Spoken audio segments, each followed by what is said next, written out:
Hey, good evening, everybody, and welcome to another CAF update, the 165th CAF update. Man, that is a lot of shows. 165.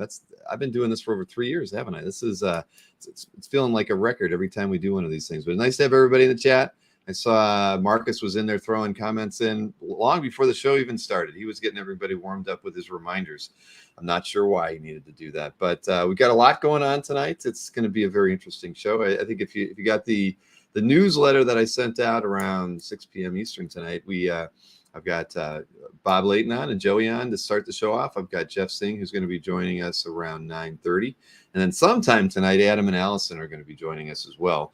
And, it's a surprise. It's related to OAX. And I can tell you that we're not taking any kind of list tonight, but we're going to be letting you know what the opportunities is that they've come up with. And we wanted to kind of let everybody know about what they're going to be doing prior to New York Comic Con. So it's really important for us to get this done this evening. So, but they're out in the wild right now. So at some point, probably closer to 11 p.m. is when they'll be joining us. So there you have it. But so let's say I've got Bob and Joey in the green room here. So it's kind of a reversal of situations here because Joey is on the road and Bob is back in Seoul. And so we've got they're not together like we're used to seeing them. So they are separated. But look at this. Joey is the well-dressed man tonight. With show what you're flashing there, Joey. Yeah. Hey, wait a minute. We forgot the tag. Oh shit, we didn't play the video. I'm sorry. I so much wanted to get that Justin Bieber thing on here. I couldn't help it. All right, let's play the video. As everybody knows, well, Joey, when did you get into town, or when did you leave? I got here last night, so I've been here a full day. Okay, yeah. So I'm still you're jet in lagged. Washington D.C. this week, right? Yeah. Ay. All right, let's get that video. Off to New York Comic Con. The big show that's coming up. When does it start? Is it Wednesday or does it start on Thursday? I always forget. It's on Thursday. All right. I didn't know if they did a preview night like San Diego. 4 days of hell, Bill. Yeah, or some place will do the preview day or a trade day or something like that. But they just, it's just starting on Thursday. Got it. Yeah, I know. Bob, I don't, it's fun to see friends going to those shows, but who the heck wants to walk all those miles, especially New York? New York's, worse than San Diego in terms of where your hotel is and how far you got to walk. And tell me about it. I don't do the big mega shows. I don't care for them. Never have. Only go if I have to. It's like when I go to promote the Helix, I'll probably go to New York. But to walk the red carpet. Well, that was the only reason I would go to one of the mega cons is to promote the movie. But anyway, on with the show. Let's roll. Right, yes. Let's roll the tape. Roll the tape. Last night's drink and draw.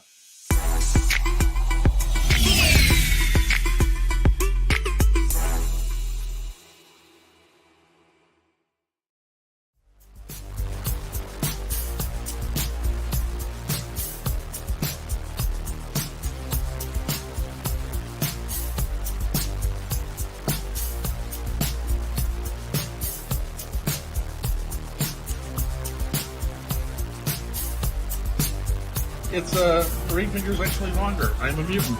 Yeah, my ring finger's much longer. Closer to my middle finger. Yeah, but not on my left hand, apparently. Maybe the conjoined twin. See? Left hand's actually from the conjoined twin. That you absorbed at birth before birth. And this finger always stays the same height.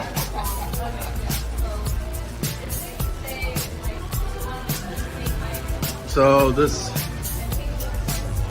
what are you calling him?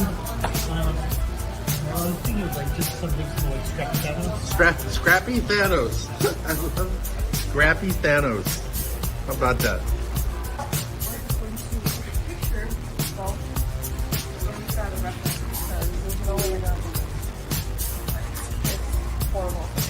I will never get it right.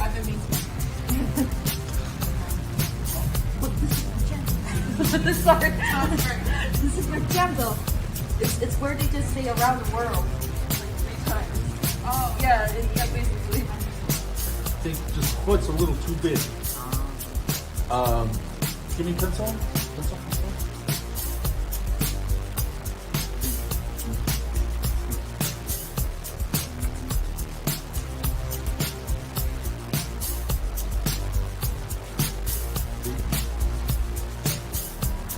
little too exaggerated. Allison? Taking TikTok, it's useless this way. No, because they should. You are. He is short. Look, Casra on the show. Talk to her. Because she TikToked you on this whole thing, right?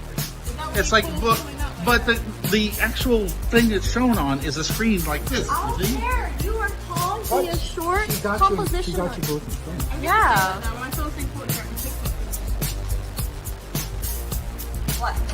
What?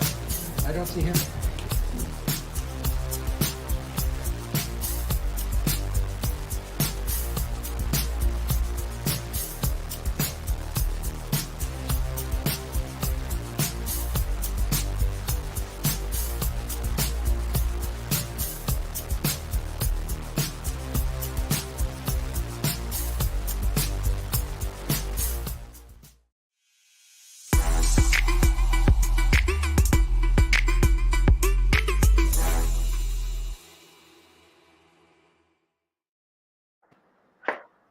You're a director at heart, there, Tom.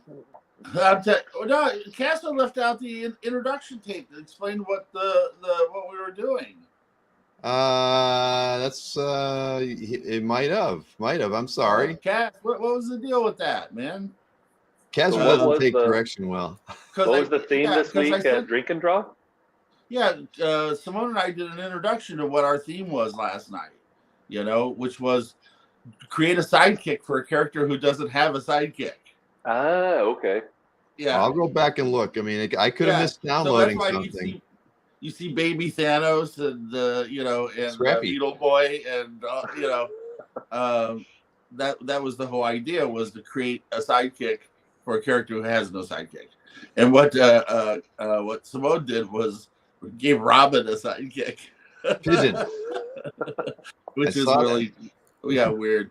So there was an introductory tape in there where I introduced Simone and talk about what the theme was for the night, and Cassie left it out, bro.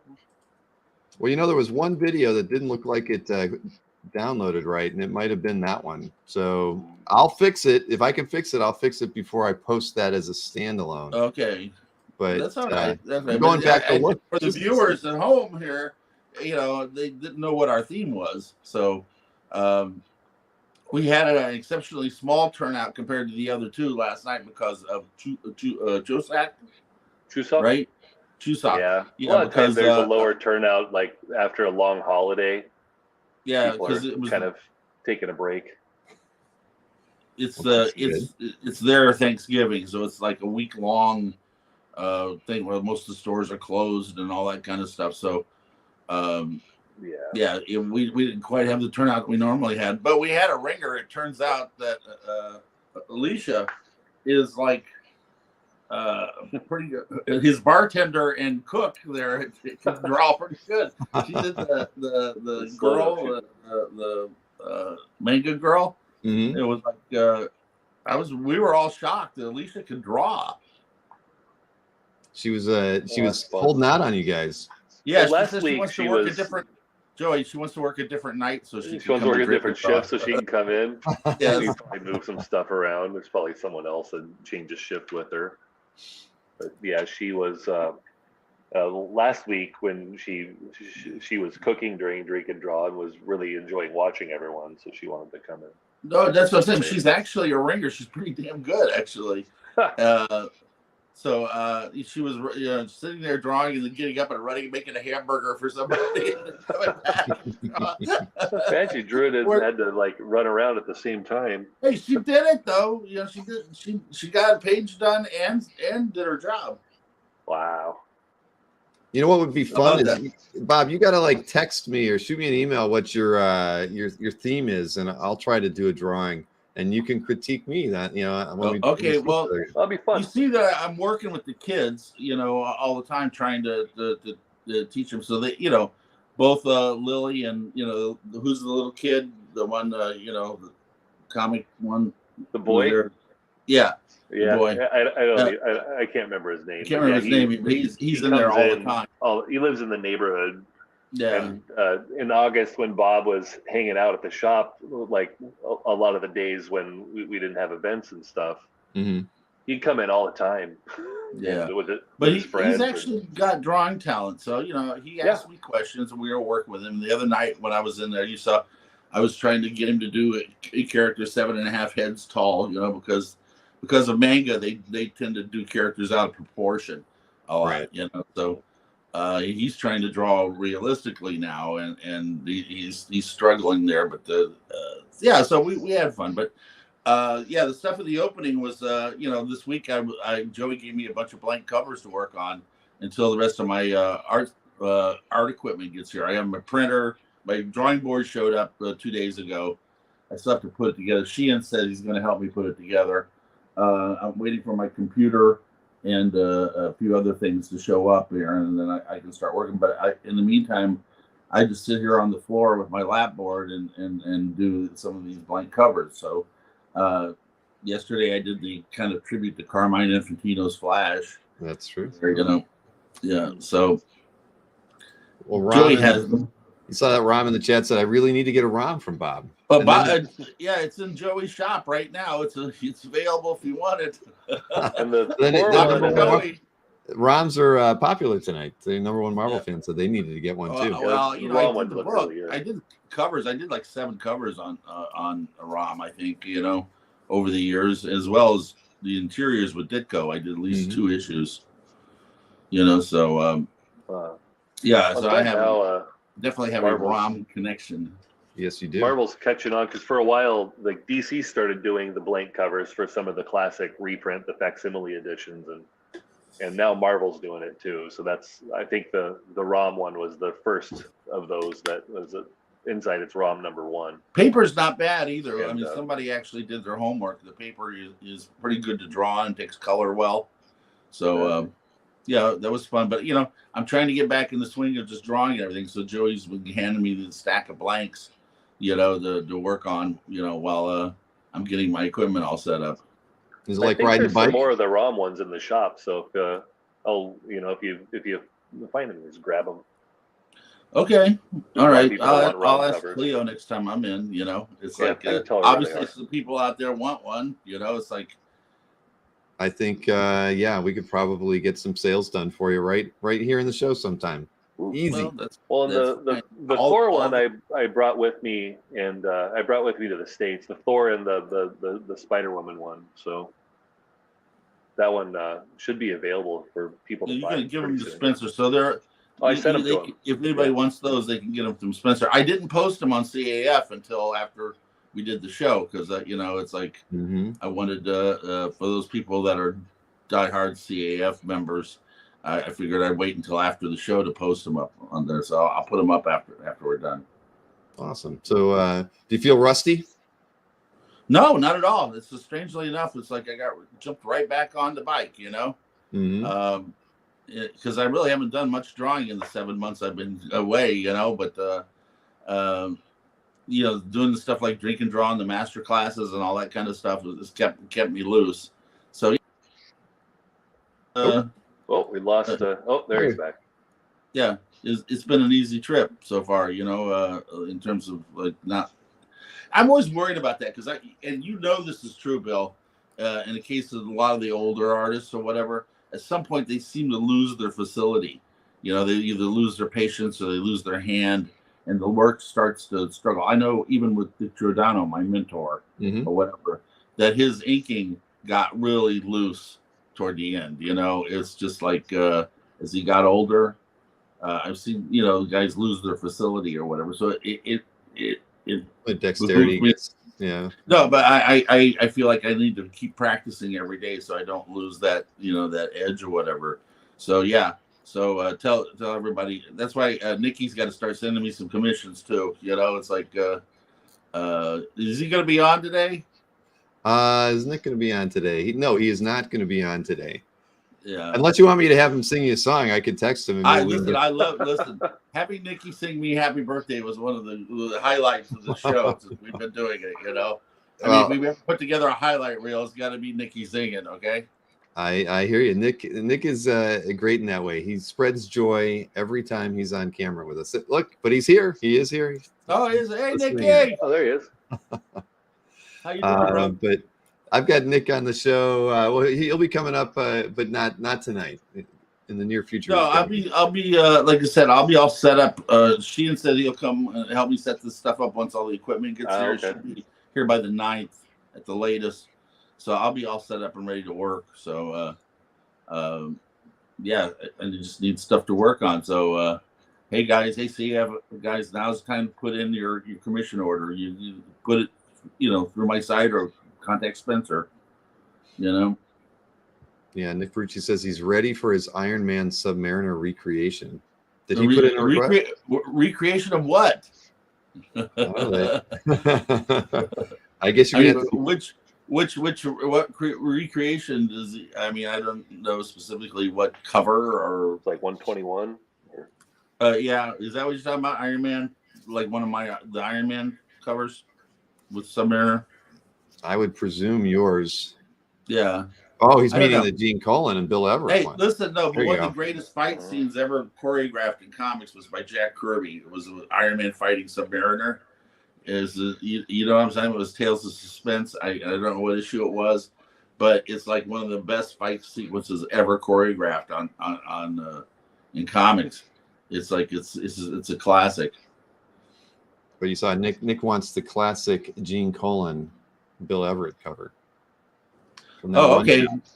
Well, They're they're both coming no at you. longer with us. They're no longer with us. So I don't have a problem doing recreations of people from artists who are no longer around. I don't do generally people who are still working or still breathing, because that's their only way of making money. I do not want to take money out of their mouth. So I draw the line at. That's why I don't do John Byrne recreations, even though he and I worked on a lot of stuff. Right. I stay away from that. Plus, he's burned, right? Yeah. So you're just asking for trouble, Yes. So I don't have firsthand knowledge of that, but I've read enough to. Yeah, I get... just stay away from it. It's like if somebody wants a Mike Zeck cover, say, "Oh, Mike Zeck's still around." I mean, it's not my problem. He's not doing them, but I'm sure I'm not going to do it unless I have permission from somebody. When I did, obviously I did the Flash. It was a tribute to Carmine Infantino's Flash, right? That I grew up with. Sure. So it's like that. I don't have a problem with that because Carmine's no longer with us. Exactly. What was there? Mark Fong mentioned that an Iron Man commission that he bought from Nick Brucci arrived this week. The lines are super tight and the colors are great. Recommend getting a commission sketch from you anytime. From the great, always great, Bob Layton. Wait till you get one from Tom. You think Bob's good? You're going to be causing all kinds of problems if you start signing your art, Tom Layton. People are, 20 years from now, people are going to be like, "This wasn't Bob, was it? This was, this is somebody pretending to be him." It's going to be on Antiques Roadshow. Oh, this is the Tom Layton era. Yes. Yes. He was in Soul. For those uninitiated, when Joey writes my name, it translates in Korean from Bob to Tom. So on a lot of stuff that he posted during Soul Comics Week or whatever, my name came out Tom Layton. So it's just kind of stuck, Yeah. Yeah, you're not. You get back in the States, and we're going to call you Tom every time we see you. Well, that's not going to happen anytime soon. Apparently, here's Joey got back before I ever did. Well, one of the things I was thinking about. Oh, we lost Tom again. Oh, there he is. It's just a blip. Oh, okay. Yeah. There we go. Well, Sean says he'd like to get something from you one day. Well, Sean, something from me. Sean has about 120 cover recreations for me. Okay? I know. But Sean, I'm working here. I'm going to be working here. Joey, we're going to send the stuff to Spencer, and Spencer's going to send it out to people. So what I'm going to do is to take commissions. I'm going to send them all to Spencer, and he's going to disseminate them out to the individuals. So I only have to send one like FedEx package to him. And then that's the way we can work it. Plus, Joey has a mail drop in the States too. So right? Yeah, I have a couple. I have 3 different forwarders. Yeah, so we'll be able to do that too. So, yeah, so when time comes, if you want something, Sean, Nikki, anybody, when you want something, just go ahead and put the order in, and like I said, I'll see that you get it. It might take a little bit longer, but we'll get there. You guys are patient. That's very true. And I've got I got something coming my way that Joey has shipped me now that he's back in the States. So I'll be doing an unboxing next week. Surprise artwork for everybody. There you go. Woo. Yes, exactly.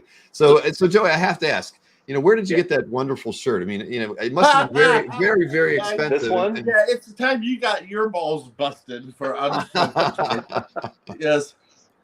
Oh, I got this. That wasn't on a clearance rack at a Target or something. The Target clearance item. It's like, man, that's a secure man. Okay, that's a secure man who can walk around wearing a Biebs shirt. I wore this on the airplane like earlier this year in business class. Wow.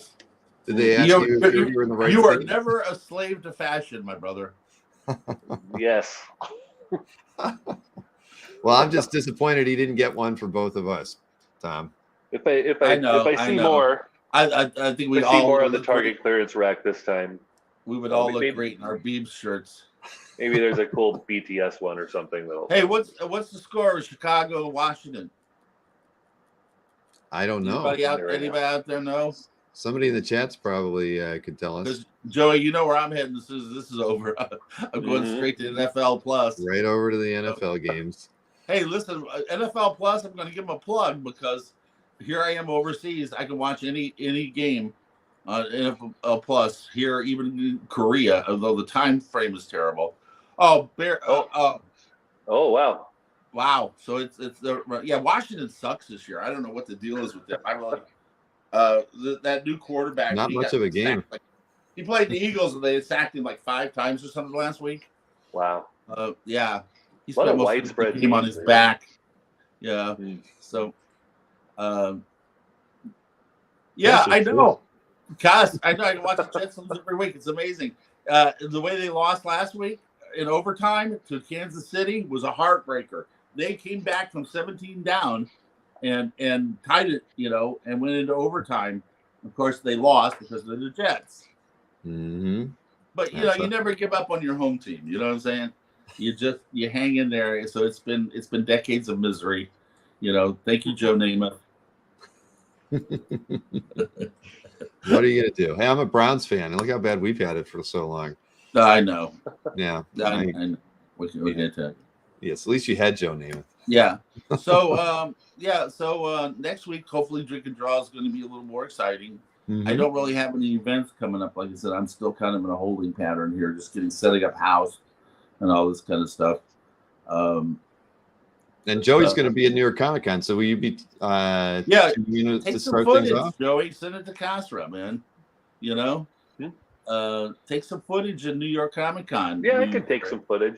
One thing I was thinking about doing, I've got some stuff I brought with me, and if anyone sees me at New York Comic Con, and if you walk up and say that you're, hey, I'm a friend of Tom's, then or his balls, I might have a special gift or something. Joey's going to hand out special gifts. Just wear your Biebs shirt. You'll stand out. Trust me. While supplies last. Yeah. I'll probably dress. Look for the. Probably dress a little nicer than the the Bieber shirt. 6'6" guy wearing a Biebs shirt. You can't miss him at the show. Okay. And what was I forget now. I should remember. Where are you stationed at during the show? I'm not. I'm just. I don't have a. Oh, I thought you had like mentioned that you were going to be in somebody's booth. Maybe I'm. Well, I might be around some different people's booths. I'm meeting a lot of people. He is an authorized CGC representative too, so he may spend some time with the CGC people, right? I'll go see those guys, but yeah, I'm not. I'm the only CGC dealer in Korea. Mm-hmm. Yeah. Since I'm here, there's no dealers in Korea. Well, you've cornered the market. Well, that's what he's doing. Yeah. But So that's yeah, about all. That's about all that's happening on this end, man. It's I'm just settling into life in Korea. Thank God my favorite noodle place is open. So I'm still waiting for the next, favorite thing that you've I sampled gotta there. find some more weird stuff. We've only had the chicken feet were the last Cleo's one. going to take me out to dinner. There's a couple places she wants to go. So she was, I think, a little sad last night because I think she was hungry, but she had already fed me, so I wasn't hungry. And I said I'd go with her, but it's like just watch her eat. Yeah, but I mean, she's missing you. What can I tell you, man? Yeah, she was in the. Yeah, so we Joey's talked wife a whole is bunch before. Yeah, Joey's wife is awesome. It's like, what the hell is Bob eating now? New show name? Yeah, absolutely. We could go like on a tear at some point, and just before I leave Korea, eat all the disgusting stuff that I haven't eaten yet. I'm waiting for the next clip, man. Everybody wants to see you. The thing of it is, challenge yourself. The food is pretty good. I mean, with the exception of that silkworm larva, which I could pass on that in the future. Chewy. But I had to try it. Apparently, there's a stinky fish dish, right? There's some fermented fish stuff. Yeah. Yeah. There's another fish that looks a lot like a penis. And it's We don't say that too often on the show. Yeah. It's like in the tank, and it's one of the ones in a tank outside. I don't know if I really want to for my I don't know if we want that on record. What? Sticking a fish penis in my mouth. Okay? We'd have to put that on the Comic Art Live TikTok channel just to see. God. Don't be a homophobe. Yeah, that's eat the what did Bob put in his mouth today? Just the act of eating it is enough to get me banned on several streaming services. Yeah. No, it's but I don't see it around as much as I used to. We used to see it in some places where there's a lot of fish restaurants, and I remember because nobody wants to be in public eating a dick. Exactly. I was gonna say it's fallen out of popularity. Yeah. If it ever was. Not the era of TikTok, no. Rick Welch wants to know, is it bony? Yes, of course. Thank you, Rick, for that one. Well, and on Rick, that you're note, gonna have to wait until I eat one and find out. Oh, brother. I'm gonna Well, they have it. Clever editing on that one. All right. Mm-hmm. Yeah, for sure. we'll work Kazra into it somehow. Green screen him into whatever that. I miss him being on the show. Why doesn't he come on the show? He's shy. Oh, That's what it is. Not. He doesn't want to get overexposed, I think is what it is. Yeah, right. That's why he buys the company, right? He didn't buy the company. I hired him. Come on. Well, that's what I'm just saying. It's like you give it.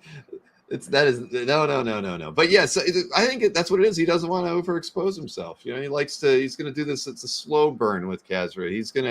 He'll probably come on in the next week or is two. A good operative term. Yes, Cass. I want you back on the show. I missed a repartee. All right. Well, then he'll be on next Thursday, right? Yeah. He'll be on next Thursday. I mean, because he's my friend. We've been friends forever. It's like oh shit. So it's getting worse. Thanks, Jason. I can save my time and not be bothered to tune in. No, they have a great service on there called the Game in 40. Mm-hmm. That's a great one. So they have the Game in 40, and if you wait until like Tuesday morning, I can watch all the games without the huddles, commercials, or all the commentary. It's just the game play by people to play. It takes 40 minutes to watch an entire NFL game. It's pretty awesome. So you get like 3 games in the space of watching one. So I usually just that's the way to do it. Wait to Tuesday and do the Game in 40. It's like it's a great service. Not bad. Yep. Well, gentlemen, you know, I'm sorry I goofed on the intro for us today, but you know, I'll get it right next week. I know, Bill. Man, I was too excited to get you guys on camera. well, no, I Joey's appreciate that. t-shirt just Like I said, wowed me. We'll get some footage of Joey for at con next week, and like I said, we'll have some more drink and draw for you, and I'll have some more commission art for you to display, and we'll get it going here. Okay, I don't have any travels. It's where in the world is Joey Kroner for the next few weeks. All right. Well, I think it would be great if anybody recognizes Joey, that he gets them to shout Tom's name or something. Yeah. You know, Joey, tell me you're a friend of Tom's. Tell me you're a friend of Tom's. Tom's balls, and exactly. Tell me you're a friend of Tom's balls. Joey will give you a gift. You know, he will give you. Well, supplies last. I think I'll do maybe one gift per day of the con. He has some collectibles with him, and you go up there and say, "I'm a fan of Tom's balls," and Joey will give you a collectible prize. And Joey, I will. I'll get you my cell phone number. Make it easy for you to text me any photographs you take while you're at New York Comic Con, so then we can make a little presentation out of those on the fly. Does that sound good? Sounds good. Sweet. All right. Yeah. Anyway, be safe. Enjoy DC. Tell brother-in-law I said hi. Okay. All right.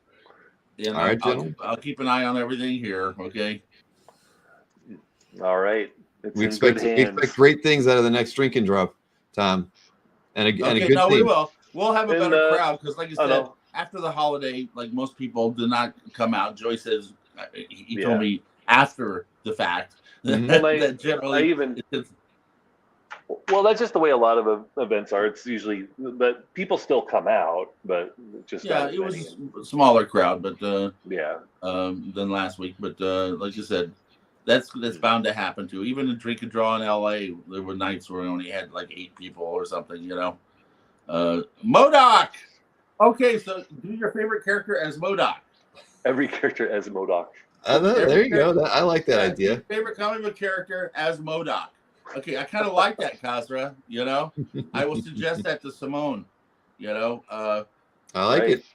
I might have another pro coming out next week. Simone was really cute because she's adorable and she's got a mouth like a sailor. So she's, you know, so I absolutely adore her, but she's a pain in the ass, you know, because she's still a Gen Zer. So it's because she busts your balls, Tom. Yeah, she talks back, you know. You know, it's really funny, but somebody has to run the show after I'm gone, so that's why she's and like I said, she's a really good, talented artist herself. So I don't know why Cass left the introduction out, but you know we'll get. I'm gonna fix it. I'm gonna fix right, it. I blame myself. At the end of the day, I'm the host. Okay. All right, guys. Okay. Then we all blame you, Bill. It's all right. I don't mind. I have no problem. So, all right, Joey, be safe, man. All right, I'll talk to you later. Enjoy the trip. See you, Tom. See you, Joey. All right, next week, guys. All right. Another week in the books. Is that 18? It's 18 or 17. We've had a lot of shows with Bob. Okay, it's 17. And if I'm looking on the Google Drive, that video is there. I think somehow when I downloaded it got corrupted, and then I just skipped over it, figuring it wasn't any good. I'll fix that though for next week. So on with the show. We've got I see Jeff Singh is in the green room, and he is surrounded by more art than I am. And for those of you who saw the get together video montage with some photographs that Rich Danny's sent me a few weeks back, you know that Jeff has settled in to his new home, and he's got more art hanging on the walls in a short amount of time than I think anybody that I have ever known. So let's get him into the show and take a look at that back wall. Look at that, Jeff. Wow. You don't waste any time, do you? I did not waste any time, no. It actually took a couple of weeks to get things up. You know, the fine art had to go up first, and then a couple of things. This is actually the last room, but by that point, everything was natural where it was going, and so it just kind of found space. Wow. But it was a downsize for us, so I had to take a lot of things out of frames as well too. Oh, I've never had to deal with something like that. So because of the fact that you had so much artwork framed at your last house, you had to take it out, right? You're not going to leave them stacked up and not in some kind of safe portfolio. That's a problem I've never heard anybody mention before. Interesting. Yeah, no, the frames are in the basement, and I don't want to keep the art down there, so the art came out. Yeah. Makes sense. Well, there's no room on the back. Yeah, you have no room back there for anything else. No, there's nothing. No. It's there's a couple of light sockets. As long as you didn't cover up a power outlet, I think you're in good shape. But yeah, and I love that Cubert behind you. I so worry that if you ever backed up from your chair too quickly, you might bump it. But that thing's amazing. I got a few spaces. Yeah, that thing amazingly, I think Joe did back in the 70s as a demonstration, and then it sat in the front window of a comic shop exposed to sunlight for over a decade or something like that. And then the person threw it up on eBay. And then when I met Joe back, I think around 2006, 2007, I had him sign it for me at that time. But yeah, because I don't know if you remember this, but for none of Joe's artwork was really out there because Joe never really sold anything. So the only artwork that Joe ever had that made it out was stuff that he gave as a gift to someone. So he was always a little bit disappointed to see the art end up in other people's collections. But I think he came to terms with that, saying that the person that really wanted the art ended up with it eventually. But right. Well, I've heard the same stories. That he kept a lot of his artwork. So you figure one of the old timers that actually did that, because so many did not. So it's interesting that that was his mindset, which is great, right? Yeah.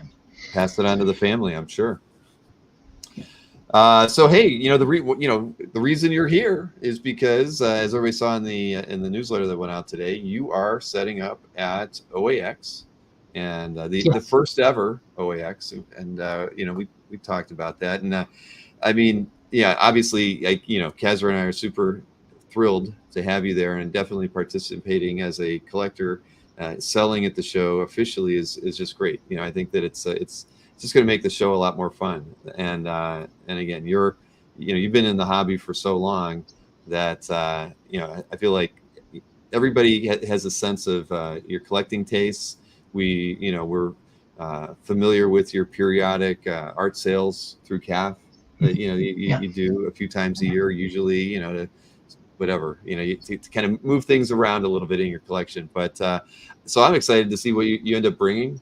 And just getting to see you in that kind of a subtly, like a different view of you at a show that that I'm not used to. But what was the deciding factor for you to come out? You should probably know I travel a lot for shows, so I've been to shows all over the world.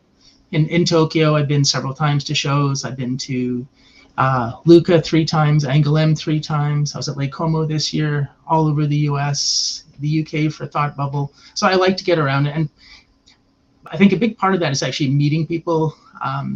It's one thing to know someone on the computer, but to actually sit down, have a drink with them, to meet them, it really sort of builds those relationships, networking, and it's that sense of community. And I think that's what OAX is going to turn into. It's going to be that big community hub. I think it's going to be the comic art event of the year. We travel to smaller cons or bigger cons, but comics make such a small part of the con, and then comic art's even a smaller part of that. So we travel these huge cons for just basically stay in a small corner with a bunch of other people that have a similar interest, and I know there's been things like the New Jersey con, which I went to, but it was in the middle of nowhere. It was a bunch of dealers. I think the idea of having collectors, the idea of having an art show that goes along with this is fantastic. And it's kind of the idea that Steve Morger and Arnaud had with Lake Como convention. And I went this year and I thought that was fantastic, and it worked out really well. Lake Como was great, but not everyone can get there. But Florida is something that's approachable for people. And It's something they can bring family with. They can send their family off to Disneyland for the day or something like that and be at the con and make a holiday out of it. So I think it's a great location. I think the idea is great. The time has come for something like this. And I think there's a big enough group of people that even out of the gate, this is going to be a successful show. It's going to be huge, I think.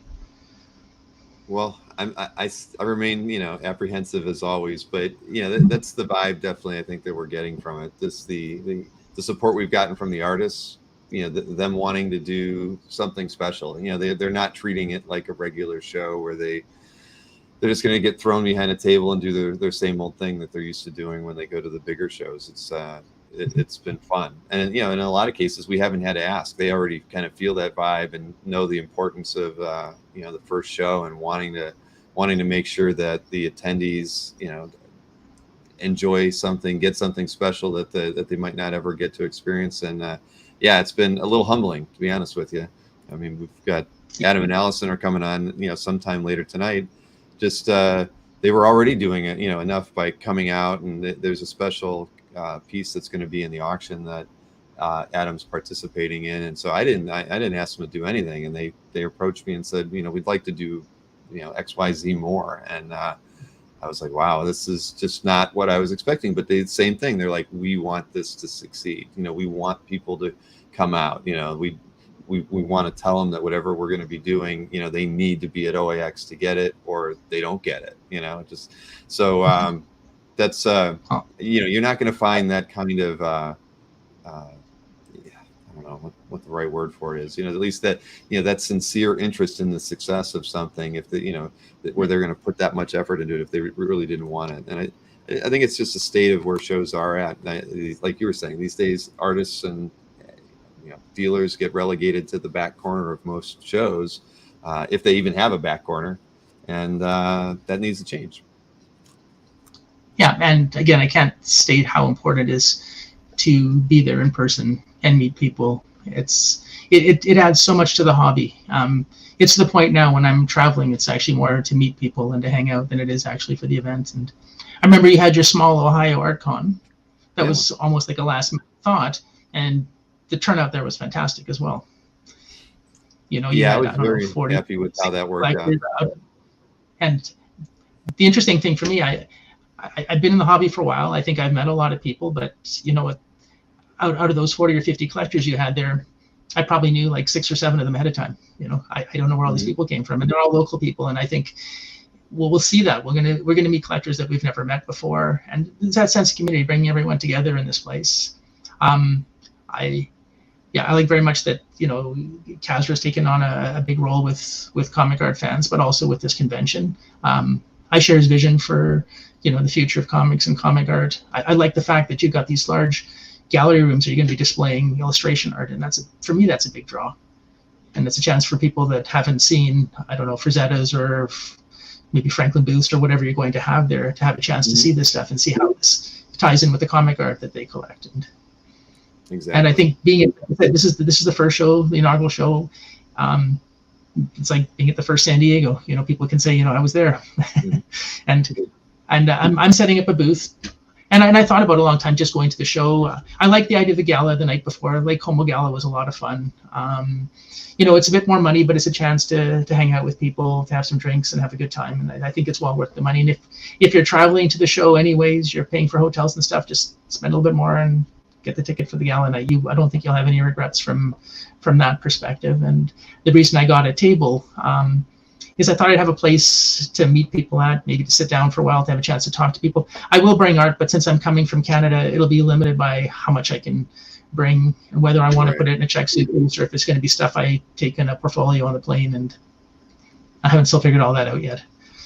But well, it's but it's getting to doing meetups effectively has been in your DNA for a long time. I mean, you've been hosting your own, and so you've always kind of taken on that role of being a facilitator of meetups, and a lot of people have. And I think that like you said, part of this hobby, the fun is actually getting to meet those fellow collectors in person, and it's one of the few hobbies where that you can do that, right? I mean, I'm sure stamp collectors don't get together and enjoy their stamp collections, but art collectors, it's a little different mix. And hey, Rich Danny's is in the audience too. Oh, hey Rich, how you doing? but so the thing is, it makes sense. I think a lot of people, I think I've seen over the years that the people that you see most often at cons, you do end up seeing or hearing about going to the meetups, whether it was the old Cherry Blossom stuff that Chuck Costas did, and Larry's kind of taken over some of those, and just you see those people out there socializing too. And I mean, we don't expect every collector to be social, but it's been interesting. I've talked to some Florida collectors who are on CAF who've told me that they know of art collectors who aren't on CAF that live in Florida that are coming to the show. That and I think that's great, because we're going to meet people whose collections we've never seen. We're not going to know their names, and I think that's part of the probably the greatest thing that I'm looking forward to, is just meeting these people whom we've probably never had the opportunity to meet. And I've said this many times, half of the tickets sold, I don't recognize the names of the buyers. So I think, to me, that's great. The coolest part. Yeah. No, I think that's fantastic, and that'll make it interesting. And and I'm hoping too that, I think going forward, this idea of collectors tables might be something that becomes very popular, to the point where there might be wait lists going forward. So hopefully you kind of get grandfathered in. If you had a table the year before, you get it offered first before, and sort of kind of get a stake into that. That's kind of one of my goals as well, I think, with that. And the tables weren't that much more than the whole gala package together, and plus you get to go to the gala with it as well too. So it was a nominal amount to increase to a table. That was the idea. I mean, we want it to be affordable. We want it, all those things. We're trying, because we wanted that. I mean, this is kind of a carryover from what we've been doing with Comic Art Live and the virtual show, where mostly collectors are selling there, which is fun. But being able to do it in person, is just going to be a different take on that. But everything that we've been putting into OAX has either been related to doing the virtual show, or all the work that we've been doing here on the in the live streams, whether it's with the artists conversations and sales, or the collector conversations, those sorts of things. We just want to carry over everything that we've been doing virtually into that meetup. And it's going to be an interesting cocktail once it's all once it's all happening. I think it'll be, Gazra and I look at the first few hours as probably being a bit overwhelming, just to see all the the excitement, and and how people interact in those first 3 or 4 hours going into the show is just going to be spectacular. We've made sure that we will have people with they'll be videotaping stuff, so we can get a lot of just footage from it. So because that was going into your first show, it's like you can't even show a photograph really of what it's like. I think I showed a picture from the collector meetup in Columbus, because I have nothing else, and you're not going to borrow one from New York Comic Con or Lake Como to kind of illustrate what your show is going to be like. So next year I look forward to actually being able to have a decent website with good PR images that represent what the show is really like. I saw someone comment in the comments saying that they didn't want to be locked at a table all day, and I that's one of the hesitations I had as well when signing up for table. And my plan is not to be the table all day. My plan is to walk around a whole bunch, maybe sit at the table for 2-3 hours, meet some people, get up and walk around. I'm going to probably share my table with Tom Coker, but there'll probably be a few other people that maybe I'll end up splitting time up with, so that as a group we can all have the table. But I don't want to sit at the table all day. I want to walk around and meet people and see what other people have, and that's. But the table gives me a place as a base, a place to sit down sometimes, and I'll probably value that. Yeah, you could put a little placard up front that says, I'll be here from 1 to 3, and 5 to whatever. Maybe I can sublet my table and make a profit, and just have like signing times when people are sitting. You saying that, and Kazra's in the chat. He's starting to think like, how can I make some money? How can we make that work better for us? But no, that was something that because we had somebody do a collector table who ended up deciding to be a booth mate with somebody who's getting a booth. I mean, we get it. We're collectors too, right? So you don't want to be sitting on your hands at the table the whole time either. So I think we talked earlier about it. The buddy system. You want to make sure you have 1 or 2 friends who are going to be around, so you can spend some time walking around. But at least you have a base to go back to, and and take a load off. But I think, the good thing here is, we're going to have a whole room full of, round tables, so that's off the main hall, so that the collectors can sit around, share portfolios, hang out, kick their feet back a little bit. And, that worked really well when we had the Columbus show, as you remember. I thought that was one of the best. you know. Yeah, Just you know, I kinda- actually brought some CFA APAs with me last time to the Columbus show, and I left it on the table there, and a lot of people looked. I'll probably bring some CFA APAs again, just to leave it at my table, so if people want to see what that's all about too, they can have a chance to see that in person. But Mhm. a little bit of promoting, yeah. Well, I think it's going to be fun, but again, I just having you along, you know, really to me like make it. We know we're onto something good here, and it's funny. Remember, I think when didn't I run into you and I was like, I had seen you at like 5 consecutive shows. You know, we had never seen, we might have seen ourselves, you know, together once or twice in the last like 10 years, and then it seemed like every show we were going to, we were there together. That was fun. Sorry, I'm looking at the other comments in here as far as Steve Lipsky is mentioning, you know, I'll be sharing a booth with Mr. Lovitz. That's who I was talking about. Mike Lovitz was going to get his own collector table, and then decided that he and Steve were going to do a booth together. You know, I mean, it gives them a bigger base of operations, of course, and but it makes sense. It definitely makes sense. I mean, if I was going to do a show like this, and I wasn't running it, I'd probably want a base. I mean, that's why I like, whenever I go to a show, I'm always like working with Mark Hay or somebody or Berkey, so I can have a place to sit down for a few hours. You know, that is what it's going to afford you. There's no smoking around the art. That is true. That's right. but no, it's going to be great. I mean, we've got Mikhail and Aranga and Jason are doing a table together, and we've got, well, I've got actually, I have a show coming up. We haven't firmed the date yet, but Chris Kilacki is, you know, going to be doing, you know, kind of a publishing table with Michael Finn.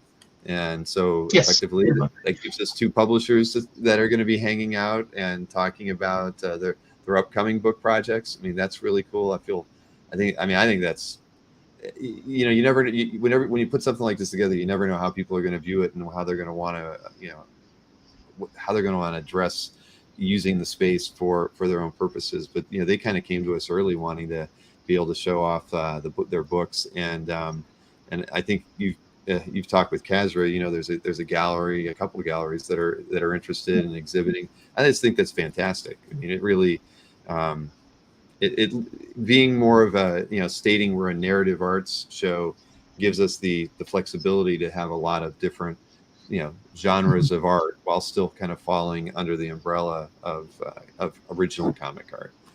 Yeah.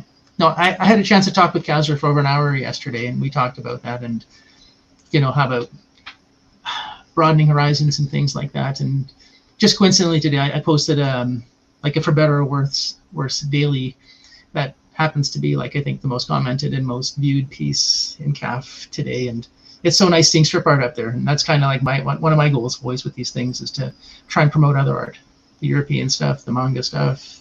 And so I'm hoping to bring mostly strip art, I think, when I come to Florida with me, if that ends up working out. And I just bought a large strip art collection, and so I'll have things. How many pieces were in the collection? About 300. Here, let me show you something. Yes. Oh. Those are the Carol Days I got. Wow. There's 40 of them there. Yeah, it's like, and those, I got are those on, almost 50 carrying the Pirates. Yeah. Are those on board? Yeah. Carol Days on like a thicker board. Huh. So yeah. I guess you know, I've never seen one on like that. That's great. No, I think you probably wouldn't have seen it at many conventions, but again, I'll try and have a lot of strip art with me when I'm at the show, and yeah. But I've been posting some of that stuff from the collection the last few days as well too. And, yeah. I did see. I feel. What was the piece I was looking at earlier from your calf? What was that? I'm going over to your calf right now to remind myself. Oh yeah, the Terry and the Pirates pinup. That was a beauty. And there, there's the horse. Yes, now I see it. Yep. Yeah, it's kind of a historic one. That's when Lawrence comes out. It's kind of a very important sequence in comic art history in general. It was so controversial at the time. Lynn has like a 5-page thing on her website where she explains all the backlash she got from newspapers and syndications and people canceling stuff. So it was kind of, it doesn't look like much. And I got it from an auction house, and they had no idea what it was. They just listed it as a For Better or Worse daily, and I got lucky because I knew exactly what it was when I saw that. And yeah, it's a key piece of comic history. But that Toth piece that I put on calf, there's I think another 9 of them to go with it. Oh, really? Post them slowly, a little while, yeah. Wow. I mean, yeah, that. If you want, I can give you a quick preview if you'd like to see them. But yeah, of course. Here, let me get us back to where you were. You were on the large. Okay, I've got them in front of me. So this is the one that's on my calf right now. There were 4 done for this. This one I've had in my calf for a while. I got it from someone else. Wow. This is another Terry and the Pirates. And this is a gorgeous Terry and the Pirates.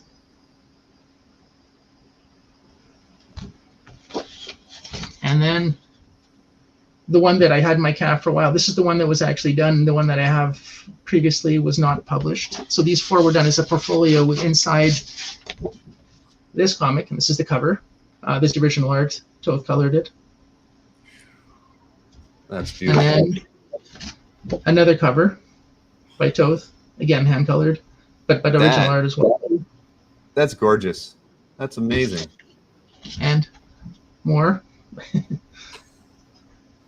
Johnny Hazard. So these were reprints done by the Dragon Lady Press in the 80s, and these are the covers. So he knew Alex, and he get commissions from Alex to do these covers and pinups. And then I have one more piece in the lot, but I don't have it here yet as a Conan piece. But lots of Toth that came from that same collection as well too. Wow, that's those are amazing, stunning. Yikes! Yeah, super happy. Yeah. Man, I saw a bunch of questions come in, or at least where was it? Larry was joking, saying you're important when the CEO calls you for an hour. But yeah, well, that's amazing. I mean, not too often do you hear that someone was able to pick up a large collection like that. But that's clearly went to the right person. Yeah, it came from a long-term friend. He passed away recently, so it comes with some sadness, but I'm glad that I get to be the caretaker of this stuff. And we've known each other for a long time, but he was the former owner of the Dragon Lady comic shop in Toronto, which was a big deal, and Dragon Lady Press. And Dragon Lady Press was super important because in the 80s, they were reprinting comic strips when comic strips were starting to be forgotten. And John Barnett is the guy, and he kind of kept comic strips alive and kept it in people's memories. People all over Europe, all over North America, they all know the Dragon Lady Press reprints because that was the only access they had to some of these reprint stuff. And so he has a huge legacy, and I'm proud to have his collection now, for the most part. Yeah. Well, that's it couldn't go to a better place as far as being a caretaker of those pieces. I mean, but I'm looking at your back wall and I'm wondering how, let's say the 3 strips behind you. I mean, what was how do you with someone who has so many dailies, like those in your collection, what was how did you choose which ones to frame, the ones that you wanted to look at every day? I have a wall of strip art. I can't quite show you from here just because with the collection I've got stacks of empty frames everywhere, but it's hard to pick. The Miss Lace, which is there, that's like probably my favorite Kenneth, even though I like Terry and the Pirates.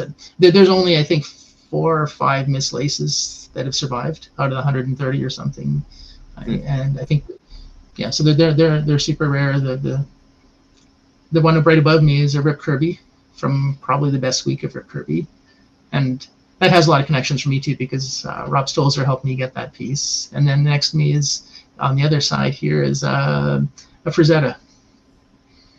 I used to have a nice Frazetta Ace McCoy. Albert really liked it a lot, kept bugging me for it, and then one day he offered me this one in trade, and it was a super easy decision for me. This one. Well, Albert can be persuasive, that's yes. for sure. But no, I mean, it's like a museum at your place. Thanks. And the Hal Foster, right? Prince Valiant to your right as well. There's a Hal Foster next to the Frazetta. There's a Tezuka Forgery a little bit higher up. Yes, I can turn the camera up a little bit. That's a Hergé piece up there. That's a Frank Miller Electra cover, and that's Bill Sienkiewicz, 2 pinups from Marvel Fanfare, and in the corner there's Robert Crumb. Tim Sale, Jeff. You don't collect any duds there. Crumb, Miller, Hergé, Frazetta. I mean, come on, Hal Foster, Joe Kubert. I mean, my goodness, every one of those is a gorgeous representation of any of those artists. A solid wall, says James. Thank you, James. Oh, thanks. Yeah, thank you. But wow, there is no Mannix art there, Marcus. Marcus is a big Mannix fan, but no, not yet. Mannix has to season for a few years before he can make it on the Jeff's wall. Yeah. But wow, man. So this is going to be great. I mean, obviously, and we, Kazra mentioned that day that you talked to, and we really value, your feedback on things. Thank you. I think it was an easy choice for me when I was taught, having worked with Kazra for the last 7 months to have him come on as CEO of everything, because we were so in sync with our views on the arts and goals that we both had, that we'd like to see potentially be accomplished before we retire from things. We were very much in line with a lot of our views on things, and I'm just it's funny, we spend a lot of time still talking about all of that, but it's great to have him on board, because I think eventually I won't be working as hard. But at the end of the day, it's going to be fun, and having guys like you kind of in our corner, giving us your thoughts on things that we'll be working on, things like OAX is incredibly important. Yeah, no, I think the stuff you're doing is important. I like your and Kazra's vision of where this hobby can go and how to make sequential art more important. Kazra seems like a natural choice. I hadn't actually thought of it, but once you said it, it was like, of course, why wouldn't Kazra fit in this role perfectly? And I'm very glad for both of you. I think it's going to be perfect. Yeah. Thank you. I do too. So we've got we have less than 4 months to go before the show. We've got I've talked to everybody about it. We're over 200 ticket sales, so we're moving right along. That's good. We're kind of hitting all of our projections and hopes where we would be. I mean, you always want to sell more early, but my experience in shows is that you sell a lot in the last week or two, because you have a lot of local people who just kind of sit on the fence and everything. We're probably getting a lot of the people who are traveling picking up their tickets early. So we're hoping for somewhere between 400 and 500. It'd be great if we even went over that. But as far as I'm concerned, if we have 400 ticket sales and we have 100 people, we have between artists and dealers and reps and auction houses and collectors selling in the room, there will be over 500 people in that room. That's a sizable amount of collectors, all with the same passion, in a 20,000 square foot room. It's going to be exciting. I mean, I'm looking forward to it.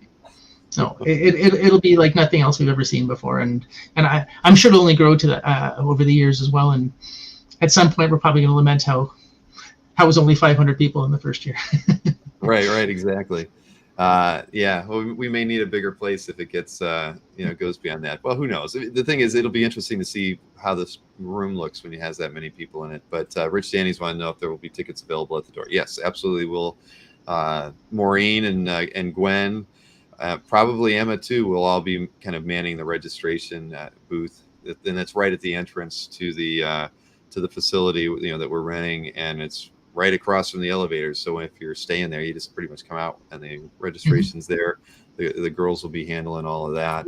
So it's really convenient. Honestly, the hotel was actually very affordable too. That's attached to it, and I'll tell you, we went to all the big places first. When we were shopping around, I went to all the resorts that had a big convention center, attached to it, and I went to this one I absolutely loved. I wanted to go there, more than any place. 1 million square feet in their convention center. They wouldn't give me 10,000 square feet, even though they had 1 million square feet. And this is because it was a year out. They're like, you're too small. We want we want a Broadcom company or something to come in here and just rent the whole thing. So they were like, come to us when it's like 5 or 6 months before your show, and we'll let you know what we can give you. And so I was sweating it because we had already committed to a date, when we were going to do it. And so I think like the first 3 or 4 places were like that. They're like, no, you're too small, you're too new, we don't know what you're going to do. So move along. And then we just got lucky, found this place. So Rich Danny says he might show up if he wins the lottery. Well, we're all going to cross our fingers, Rich, because we'd love to have you out at the show. That would be a lot of fun. You would be an asset to be around, because clearly you've been an asset in the chat for the last 2 years, 3 years, helping everybody out. You've got wonderful insights, and that's what's going to be great about this. It's just actually getting to commiserate in something other than a chat or through cap. I should actually bring that up to you, Bill. We talked about it privately. I don't know if it actually has come up on your show, but hoping to maybe set something up on the Thursday before the show starts, and maybe even on the Monday after. And I don't know if that's been spoken about or not yet. But I'm glad you brought that up. Because you did. We emailed a bit about that because Jeff is coming in early. I can tell you there's at least 4 or 5 other collectors that I know of. So I know the number is even greater than that of people who are coming in either on Wednesday and Thursday. So what I wanted to do was do my, in whatever way possible, kind of hook everybody up that's coming in early so that they can try to coordinate going somewhere. I think, Jeff, you might have mentioned going to Hollywood Studios, which... Yeah, I want to see the Star Wars Disney. That's one thing that was... I haven't been back to Florida post-pandemic, and I think it just opened shortly before then. So that's the one thing I haven't seen there in Florida, and I'd like to take a look at that, yeah. Well, then... So there's that. On Monday, we are definitely doing something at Universal. That's for certain around lunchtime. We're going to have Adam Kubert hanging out with us at Islands of Adventure, since he did all the artwork there. And I haven't I've asked, and they've said probably is that, Bill Morrison is going to probably meet us for dinner near the Simpsons stuff, because, he's done a lot of the artwork there. So just something different, but getting the creators to kind of hang out with us at a park. But as far as Thursday goes, anybody that's coming in early that would like to, have me help coordinate an event that, of course, I'm sure I'm not going to, Kezra and I are going to be too busy to enjoy anything pre-show. Post-show, I can't wait. But anybody coming in who wants to, to kind of hook up with other collectors and go out to a park or for dinner, lunch, etc., let me know, and I'll start building a list, and we can work something out so that pre-show, before the reception, etc., you guys can have a good time. Yeah, that'll be great. Yeah. Yes, thank you for that reminder, Jeff. I have to write that down because I will forget to continually remind people of that. Bill Lawson says Thursday it is. Anybody coming to the Ross Marvel City show in West Winchester? I didn't even know that the Marvelocity was in. That's just so weird. You see news like that, and I don't know how I don't see these press releases for exhibits like that, because the Marvelocity thing was in Akron for the longest time when I still lived in Ohio, and I didn't even know it was there until after it closed. So, but that's cool. Post OAX bill is going to get tanked. That is probably true, but not during the Universal Walk. That's for sure. Can you guys? Anyway. We're gonna have a good time. But Jeff, listen, man, I again, I'm looking forward to it. It's gonna be a great show. I couldn't be happier to have you be a part of our first one, and hopefully it's the first of many, right? Yes, I hope so too. Yeah. All right. Well, I'll be keeping an eye on your calf gallery. I do follow your calf, so I'll be looking for future updates with some more of these pieces that you've recently acquired. If there's anything that if there's anything you need, I know that you have Kazra's phone number. Just call him and pester him. He's enjoying his time on the phone since he's taking over the CEO role. Yeah. So I'll have to ask him to have CAF allow an image in more than one gallery instead of you every year. yes, exactly. You pester him with that. That's my request every year. Yeah. That's Jeff always makes whenever he pays his premium membership, I always say I'm always open to suggestions. as a thank you in my email, as everybody knows. And Jeff said has always said for the past 10 or more years that he would, yes, would like to. I want a feature where I can have a piece of art in multiple galleries with only adding it one time.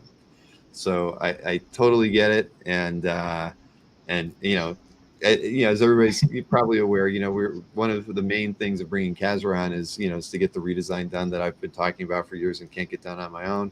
So we do have a list of requests that we've had over the years, because that one's one that I've had numerous times. There's a few others that are on the list, and when we start talking more seriously with some development companies, that's going to be on the feature list, because it's an easy one. It should be an easy one to accomplish. So yeah.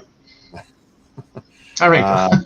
All right, man. Well, listen, I'm going to get back to the show tonight. I've got a few other things to cover before I think Adam and Allison are going to pop in here. But Jeff, again, I appreciate it. And honestly, we shouldn't be strangers. There's so many fun things I know that we could talk about. Because you're a historian on many of the artists that you collect. I mean, we could do a show on strip art and talk about just a couple of the artists whose work you collect and probably occupy an hour. I'd love to do that. Yeah, that'd be fun. All right. Well, yep. Good. Well, have a good evening. It was fun. Yeah. Thank you, Jeff. Okay. Good night, everyone. All right. All right. So yeah, Troy Pierce says, why don't they have you guys can have an old APA guy meetup. That's that could be handled, right? Troy, you're going to be there. Jeff's going to be there. I mean, we've I know Nick Perucci's going to be there. There's a lot of people in the chat who are going to be there. So it's going to be a very, very, very good time. But definitely, I'll have to keep reminding myself. Anybody coming in early, it would be good. I mean, we're actually getting we get like regular. Well, okay, Kazra would say we don't get regular updates from the hotel, but we do get a spreadsheet periodically of the number of rooms sold and when people are coming in, like what guests are arriving on Thursday and staying through to Tuesday and that sort of thing.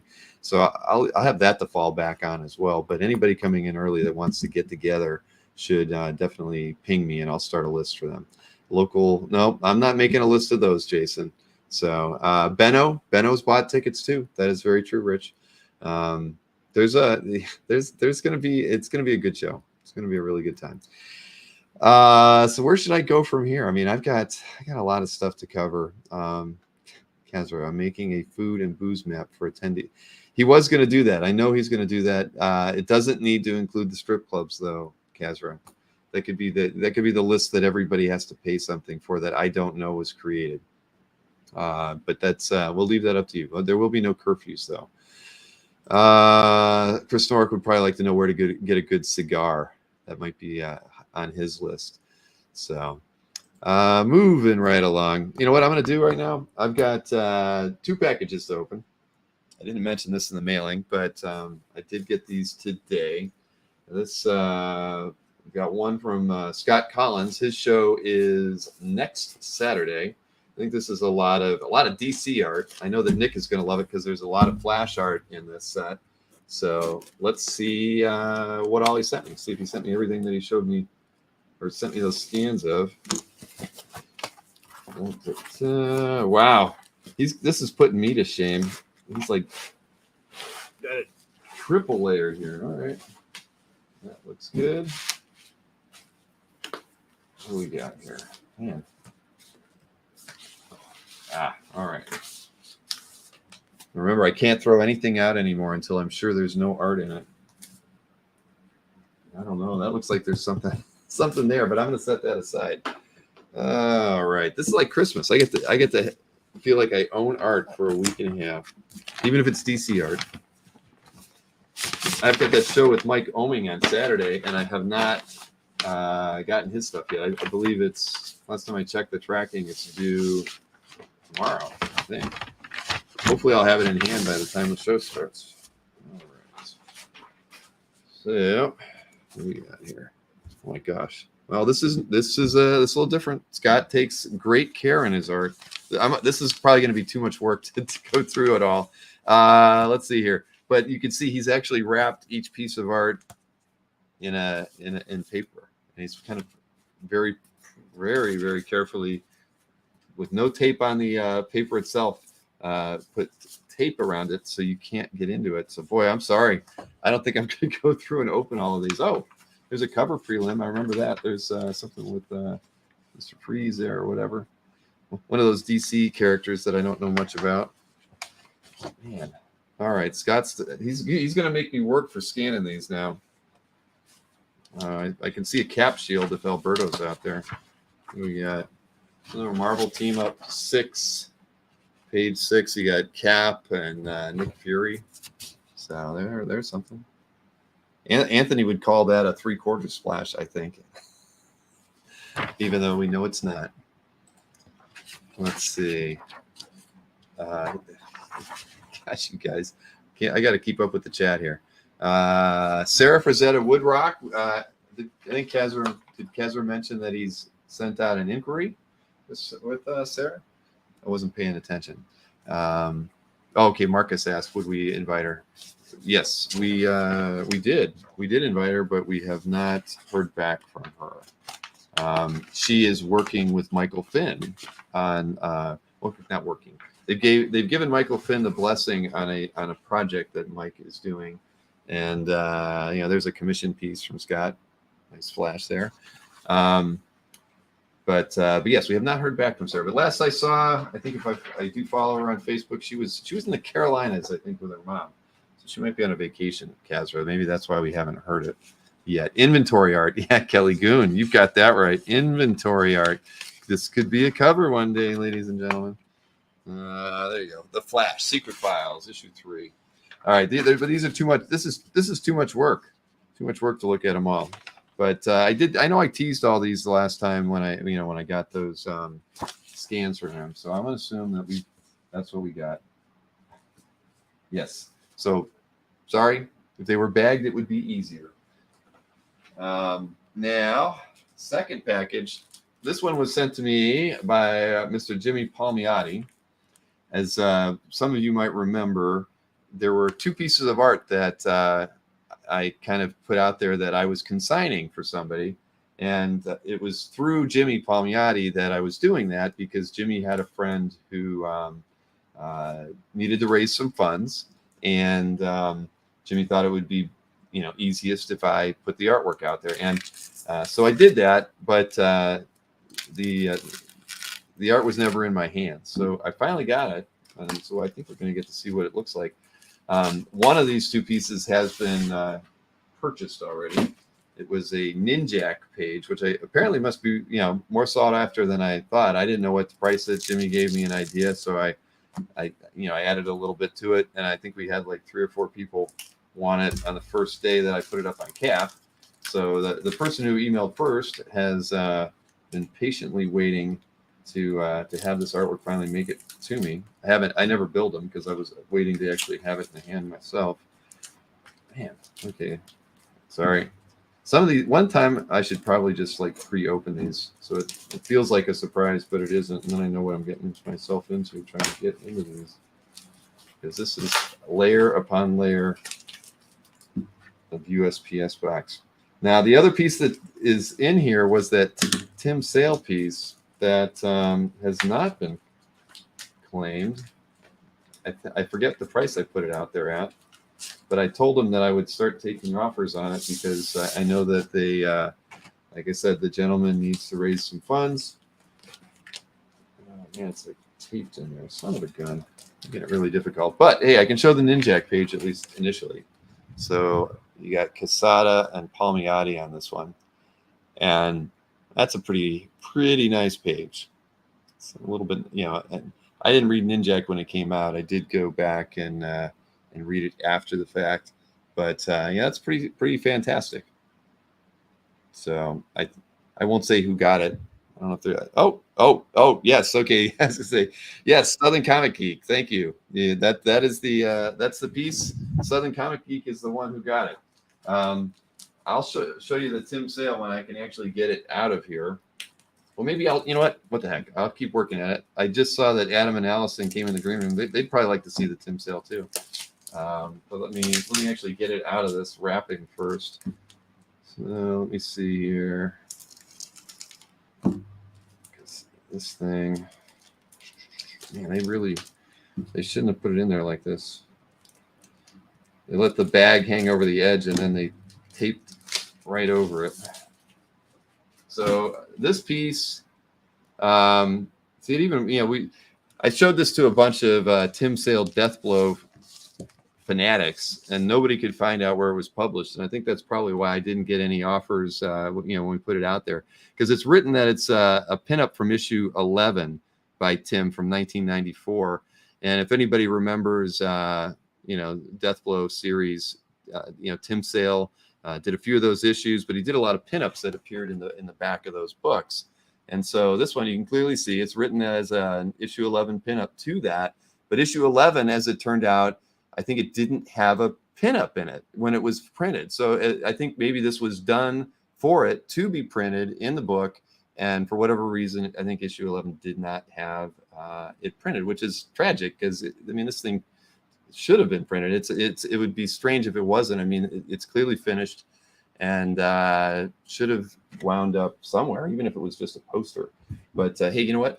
Like I mentioned, Adam and Allison are in the green room. I'm not going to leave them sitting there all by themselves. How's it going? Hey, sorry it's so late.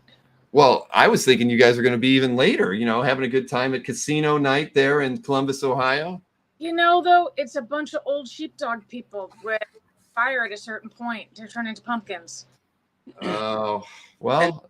This isn't the sprawling metropolis of Columbus, Ohio. It's the rustic mid-American town of Wilmington, Ohio. Well, I do know where Wilmington is. I grew up in Northeast Ohio, so I've made several trips down to Columbus. I have an aunt there, so I know where you guys are at. But it's been a good time. Allison, I've been following you. You guys, the dogs have been doing rather well, so it seems to be a good trip so far. Hermione went ahead and got second best female dog today again. So, yeah, she's kicking booty and she's exhausted. But it's been loads of fun, tiring. The thought of driving home from here, spending 2 days in Atlanta, and then getting on a plane for New York is daunting. But I know. See, I had this weird feeling like maybe you guys would make a little. Well, you can't do a vacation. You have the dogs, so you have to go back. Wow. Yep. Well, the con life is not for me. Well, but once New York's over, our next show isn't until Original Art Expo. So, we've got a lot of time to fill. That's 15, 16 weeks? Indeed. And in that time, I think you're going to have a lot of time to make some art if you want, or relax, smoke a cigar. I know that there's or take care of the dogs. Those guys. Hey, guys. We're in a tiny hotel room and 4 dogs. Do they have their own bed? No.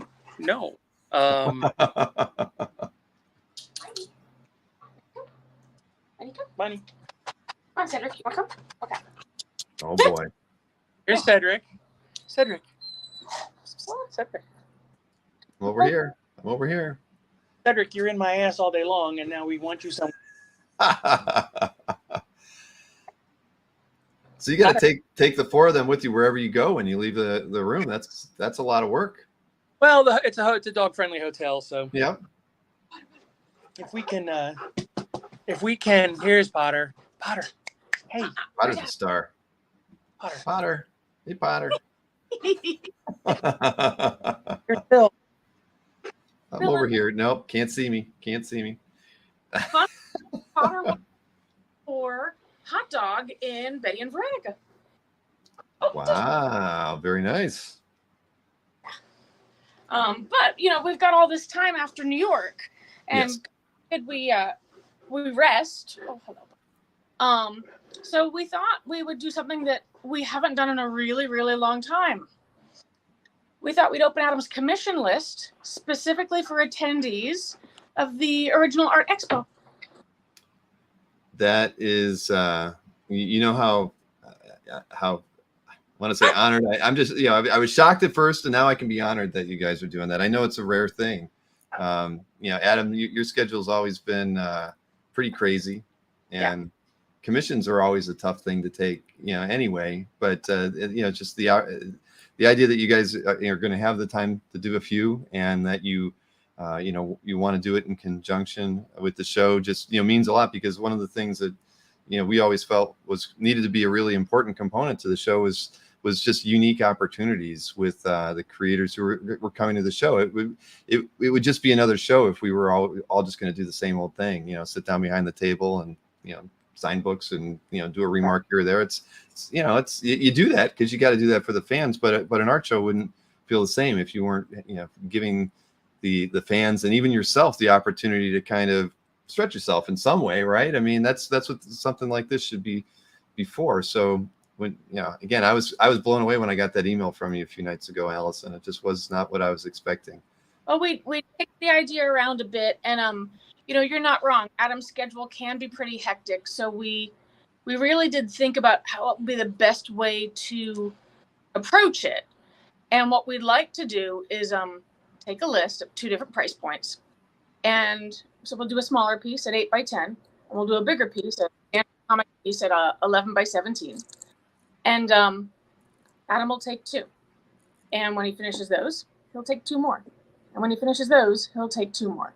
So we'll take one big list, and then in the time Adam has, he'll whittle it down. We won't take payment in advance. Payment will happen when the art's done. Let's say you get your commission and you go, it's not what I thought I was getting. You don't have to pay for it. You don't get another one.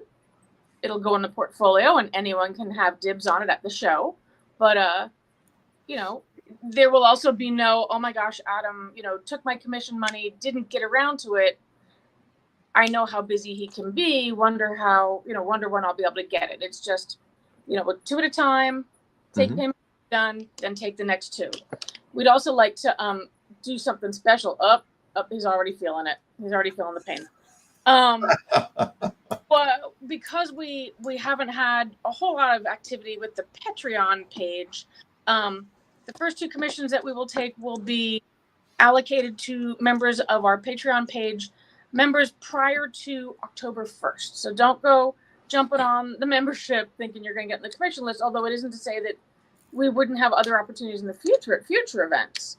So the first 2 will be for patrons that are in attendance at Original Art Expo. Everybody must be in attendance. This is for folks to pick up for a friend, or we're going to require IDs. We're going to require admission.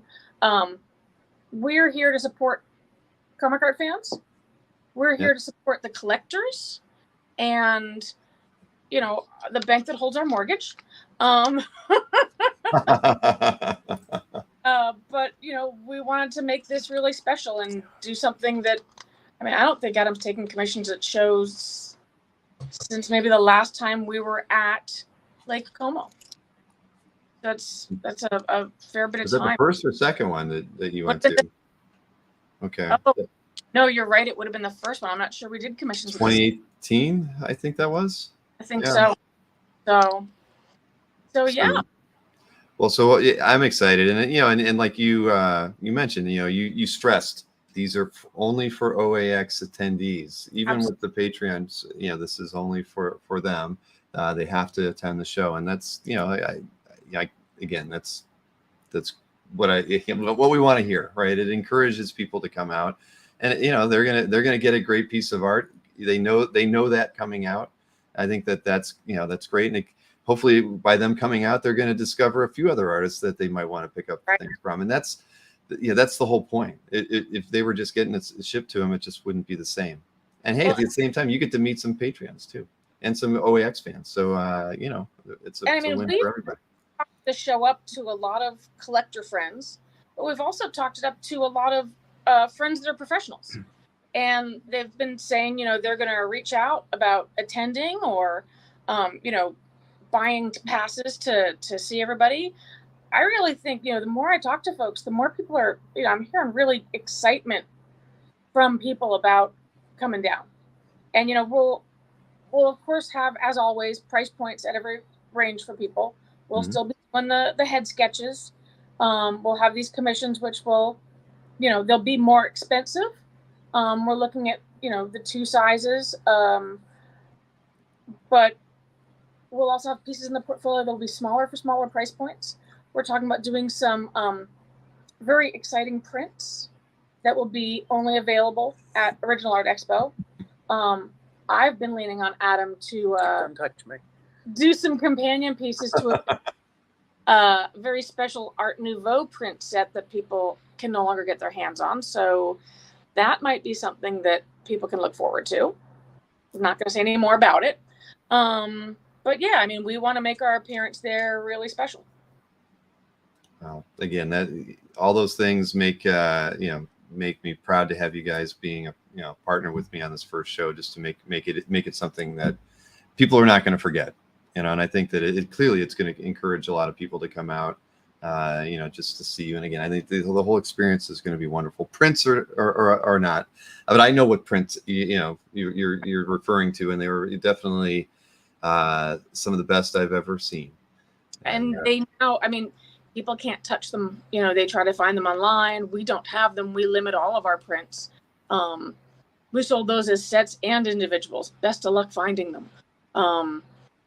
So I like to think that if we did some companion pieces in that same style, they would also be very in demand. I would agree. I don't collect prints, but I would get one if they don't sell out before I get the chance. But I saw somebody asking, when are we going to announce the price points and how are we going to take that? We're going to do that after New York is when we'll open up the list. And just so everybody knows, what we're going to do is we're going to create a submission form that'll be hosted on CAF. Or, well, it probably should be on OAX, but I'll probably put it on CAF just to make it easier for everybody. So that'll all get written into the database. It won't be like a pell-mell. We're going to say it's going to open at this point, and it's going to close at this time. We're going to take what we've got. We're going to make a list, and then I'm just going to give that database over to the spreadsheet over to Adam and Allison. And that's how we're going to take it. So you're not going to be emailing it, either of us for that. We're going to be able to collate and hand a perfect list over to Allison and Adam to manage.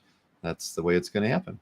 Oh no, Art! Oh no! So you've been keeping yourself busy on the trip. I got stuck in the hotel room on Monday, so I just, did not feel like walking the wild streets of Wilmington. And I just sat in the room, and, these sketch covers are the kind of place where you can do something quick and dirty, or you can just while away the hours. Very, very nice. And that's have it in New York, but you can expect to see, art of that quality on sketch covers as well as in the portfolio. And much lesser quality. At OAX. Yes. Now, when you're at OAX, you'll be doing the head sketches like you usually do, I assume. And Allison, will you be coloring them as well as an option? I'm also hoping in the coming weeks to be able to do some of my own original work to have available.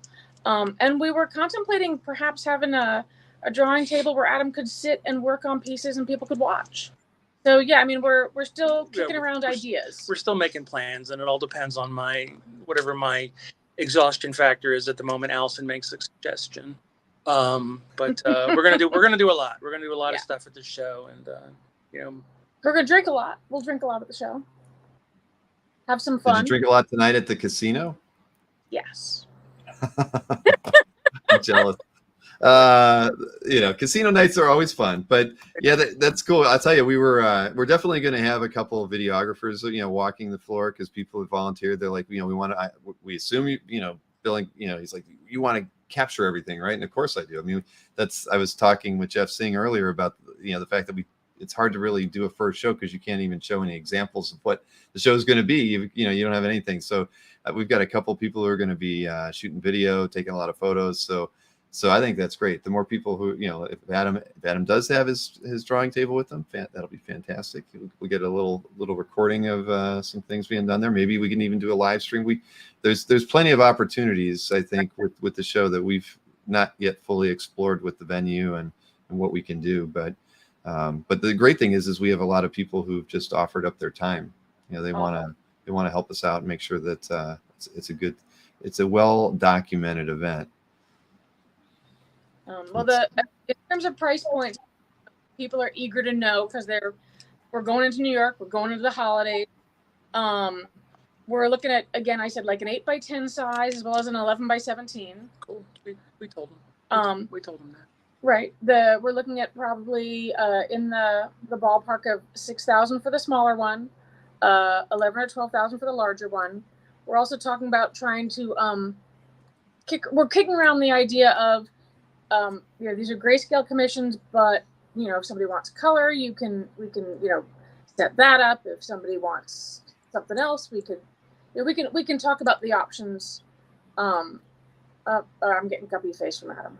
Sorry, stop talking business. Yeah. Okay, got it. Second. You can talk business when you email the recipient, because I assume that's what you'll do once you get the name and the piece. You're just going to contact them, let them know you're going to be starting it, and kind of go from there. What are you doing? I'm just bored, and now I'm looking at my phone. Oh. Hey, anybody? You're ready to go out on the town now. No. Anybody want to shoot Adam any questions while we're sitting here? While he's so bored. Please don't. Are you going to be? You're not going to bring the sheepdogs to Florida, or will you? We looked into it. The hotel is not dog friendly.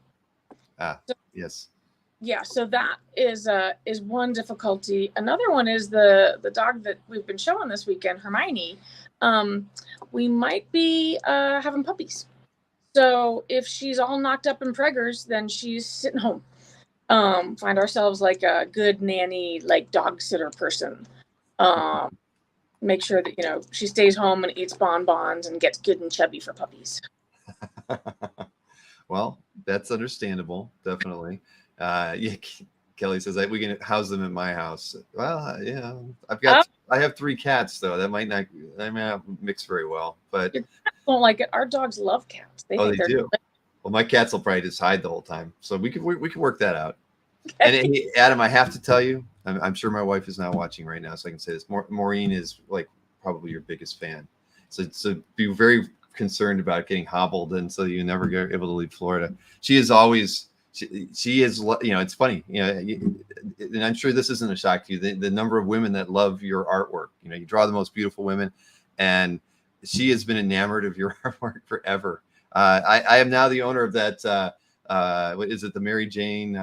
It's kind of like your Rockwell cover with a poster over the door for president. We own that now, and Maureen saw that, and she, way back when it was in Comic Art Live, and was like, I want to own that, and so we now own that. So she's been a big fan. So just expect she will probably bring something up to be signed during the show. I don't know, what it will be. Maybe she'll be bashful and just buy a print and have you sign it. But she will definitely introduce herself when she's there. I fully expect to see her on the commission. She should. She definitely should. But yeah, she's been a lifelong fan, and it's funny. That's why I remember you've seen on your booth during Comic Art Live, there are views that would happen on your stuff before the show would open. It was her. She was, she's like, well, I'm just testing, the code and whatnot. Okay, I get it, Maureen. Yeah, you're scoping out what's in the booth just in case there might be something you want. So, well, what are you gonna do? I think Adam's ready to go. Yeah. We're tired. I get it. It's been constant. Wait, what happens in Wilmington stays in Wilmington. They were tired, and it's been a long day out here in the corn. Yeah, I understand. I definitely get it. Well, listen, again, I know we're going to be in touch a lot, so we can kind of get the stuff set up. But let's get. I'm sure everybody's going to be anxious for us to kind of get it started, so they can submit their requests through the site. So we'll be in touch, but enjoy the rest of your evening. I hope you both won it while you were partaking in drink. You maybe won a few rolls on the craps table. No, I did. I've never played craps before, and that was hysterical. We had a ton of fun on craps. How was you played blackjack? Block. First I heard. I was blind cock block. I was playing blackjack and I was having a very bad night. But since it was not real money, it was a good time. It was a good night to have a bad night when it's not your money. It's a good night to have a bad night. Wow, my autobiography title has just been coined. All right. Well, listen, I appreciate you guys coming on. I really thought we were going to be doing this a lot later, but I'm glad we got it out of the way early, so you guys Me can get some too. rest. Yes. Yeah. All right. You're Well, I'll be in touch. Hey, if I don't talk to you before New York, have a wonderful show. Thank you. I wish I could be there to see the mayhem, but I won't be there this year, but maybe next year.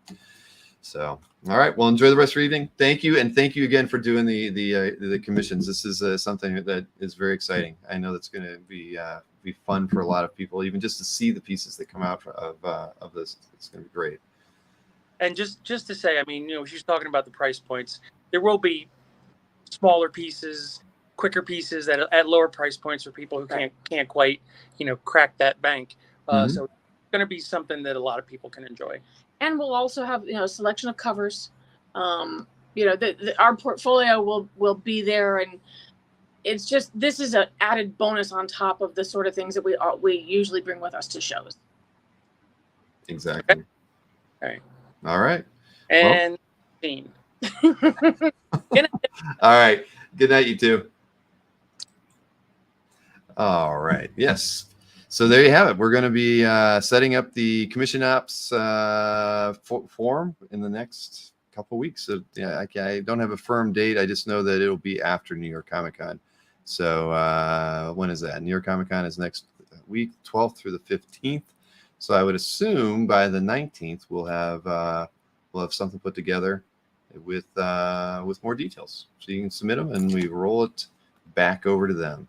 Casinos near Megacox. I mean, I don't even know if they allow gambling in Florida, do they? They must, but I don't think they allow. I know there's no sports gambling in Florida, so I have no idea what if there's even casinos in here. Kazra probably knows. He's been down here longer than I have. But I'm totally missing out on the chat here. Now I'm really sorry that you can't make it to Brett to Megacox. Brett Mixon. Well, hey. Don't say never. I mean, it's still 4 months out. Things could change. Hollywood, Florida. What's that? Indian casinos in Florida. Okay, you guys, I haven't done any research. So you're probably both right that there's more than likely something in the area. Florida, Hollywood. But where is Hollywood, Florida? I've heard of it, but I have no idea where. So you're making me go over to a Google map to find out where Hollywood, Florida is. Probably not anywhere near us here in Orlando. Yeah, that's down toward Miami. So that's like a 4-hour drive. It's a bit of a haul. But Robert Lane says have to go to the Tampa for the Hard Rock. So they have something in Tampa then, I guess. Okay. Lots of All right. Steve, who lives here, says there's lots of casinos in and around the area for losing all my cash. So what do we got here? Penthouse Suite poker games being arranged. That's what Kazra keeps saying. We do have the 2 penthouses. I can tell you that. So we haven't. We have no idea who's going to be in them yet. But that's the one thing Kazra has been good at is negotiating all the rooms of distinction in the hotel. He's got all of the executive suites and the junior suites and the king beds and all that. Yes, for the whales, as Chris Nork just mentioned. From the green room, he typed that. Bill will gamble away calf, says Marcus. No, I will not. There's no gambling here. But let me bring Chris in since he's texting from the green room. I might as well bring him in here so we can see him. How's it going, Chris? I'm good. How are you? I am pretty good. Good. So 1 second. You can always shoot craps in the hall. Yeah, you probably could, Brett. Yeah. Collars up. Thank you, Kaiser, for that. So yeah. So there you go, Chris. Another artist doing something special. It's going to be expensive if he's for on those my list. Yeah, is Adam on your list? Yeah, he's most definitely on the list. He's I was talking to Chuck Arnold and I said it's a short list and it's getting to be a pricey list. Yeah, exactly. I mean, that's not something and this isn't a commission thing set up like we did with Sean or anything. So this is something that's all for them, because to me it's like what they're doing, which we've still not been able to talk about. The thing that they're doing for the auction is just really special, and and that's something that we split 50-50 with the creators by and large. And so that's why I never asked him for anything else. I was like, you're doing that. I don't, you're doing that. And you're coming to the show. You don't need to, you just need to show up. Yeah. You're ahead of the game there. Yeah, exactly. But clearly, I mean, look at even that sketch cover that he knocks out while he's just sitting in the room. I mean, holy mackerel. I mean, he's amazing. To pass the time. And let's see, Kazra says Adam Hughes doing the thing would be something. That would be, you figure, they probably have pretty decent backgrounds on them too. It's not just going to be the figure. So I would think that they're going to be like cover quality. And Matt, I forgot Matt made a good, a funny comment. I should have highlighted that one when he mentioned I think it was whiskey and cigars. But Matt says he might have to give up a kidney if he wants to go for the 11x17. I know, but think about what those 11x17s are going to look like. Come on, Adam is not going to. He's not going to go. There'll be a lot of ink slung. Nobody wants my kidney, Matt. If yours is solid, sell it, baby. Yep. I hear you. But anyways, yeah. So and we thought it was funny because her and I were talking about. She was like, well, everybody can email me. And I'm like, you really want to organize all these emails that, that are going to come in and, try to figure it out. And she's like, why do you want to do it? And I'm like, well, no, but I'd do it for you, as a favor. And then it occurred as soon as I said, I was like, wait a minute, I could just make Maureen program a form that we could just record all the data that way. And the person, because, the thing is, a lot of times we've done this, I can't tell you how many repeat emails I'll get from people. Did you get my first email?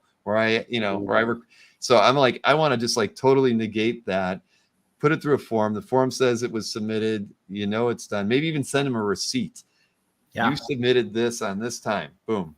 There's no, it just makes so much sense because, I mean, just thinking about even stuff like when I did the Nolan commission thing, we could have done it through there and just set it up to where it caps itself at 8, right? And it's done. And heck, we could have even made it set up so it took payment.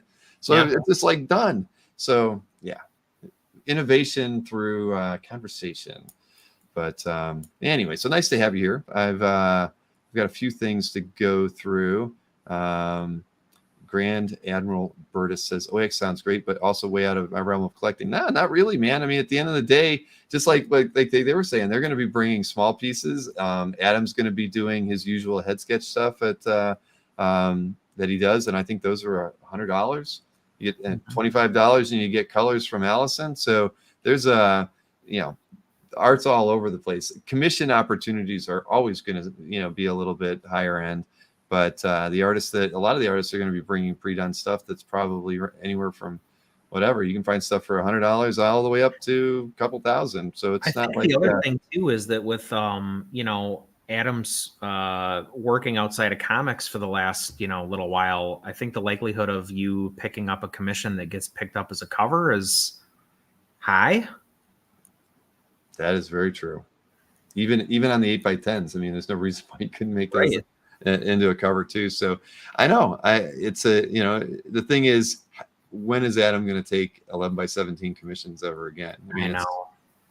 So trust me, I was thinking they were only going to say like we'll do 9x12s, and I was thinking they were going to go like they were going to just do like lesser stuff because the initial email was just very general, and I was thinking they'll do 9x12s. $2,000, $2,500, something where they're like Copic marker kind of pieces, but good. And no, they're like, no, we want to go all out. That's awesome. I'm a little bit like a mouth agape. I mean, I get it. Yeah, I get it. But I mean, at least this also can give people hope that if you can't do it now, maybe in another few years, it seems like every 4 or 5 years they open it up. So, but interestingly enough, they did it for Como, and now they're doing it for OAX. So clearly, again, they want to support shows like ours. And that's awesome. Yeah, exactly. So here, let me I know I got my note here. I'm supposed to do the schedule next. I'll go through it pretty quick because I don't think I added anything major into this list. I'm doing something with Anthony on Tuesday.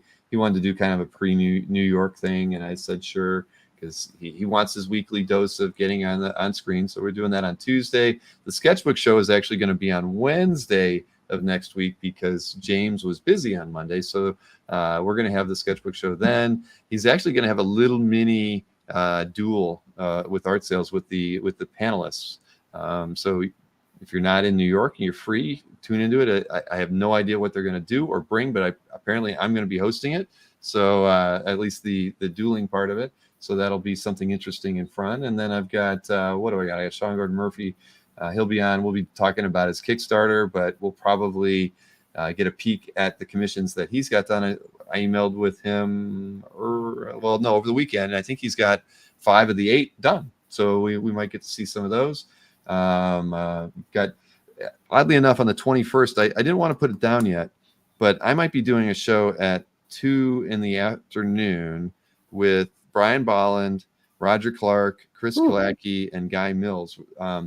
Brian is a big fan of David Wright, and of course, Kalacki and Clark and Mills were responsible for the David Wright, Lance Hallam book. Well, they're doing a second book, and Brian Bolland is going to be doing the cover for that.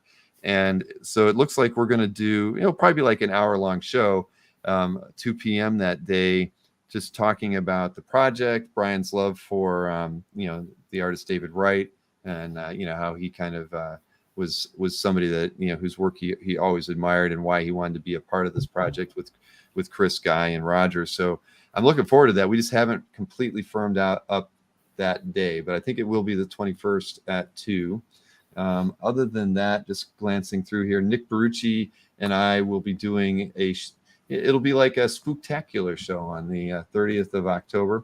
It'll be a mini art drop. Nick said he's got a lot of very affordable stuff that he wanted to just put out there on a Monday evening show, the Monday before Halloween. And also on the list, everybody I'm sure has booked the Fred Hembeck art sale on the 18th. That'll be at 2 p.m.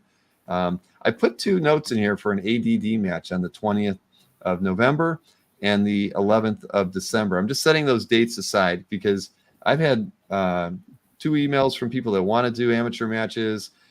I know that there were 3 or 4 people in the chat that wanted to do them. So I'm setting the dates aside. I will reach out within the next week to those people and try to figure out who, what, where, when, and how. Tag team matches, I don't know. 4-person steel cage match, who knows? But I'm setting those 2 dates aside for people who have been wanting to do an amateur show, and we haven't taken the time of late to set those things up. One thing, I've been sitting on this thing for like a month, and I totally regret it. And this guy probably hates me, but I'm not listing his name on here. But a gentleman in the UK, he did a sale on Catawiki in the month of August.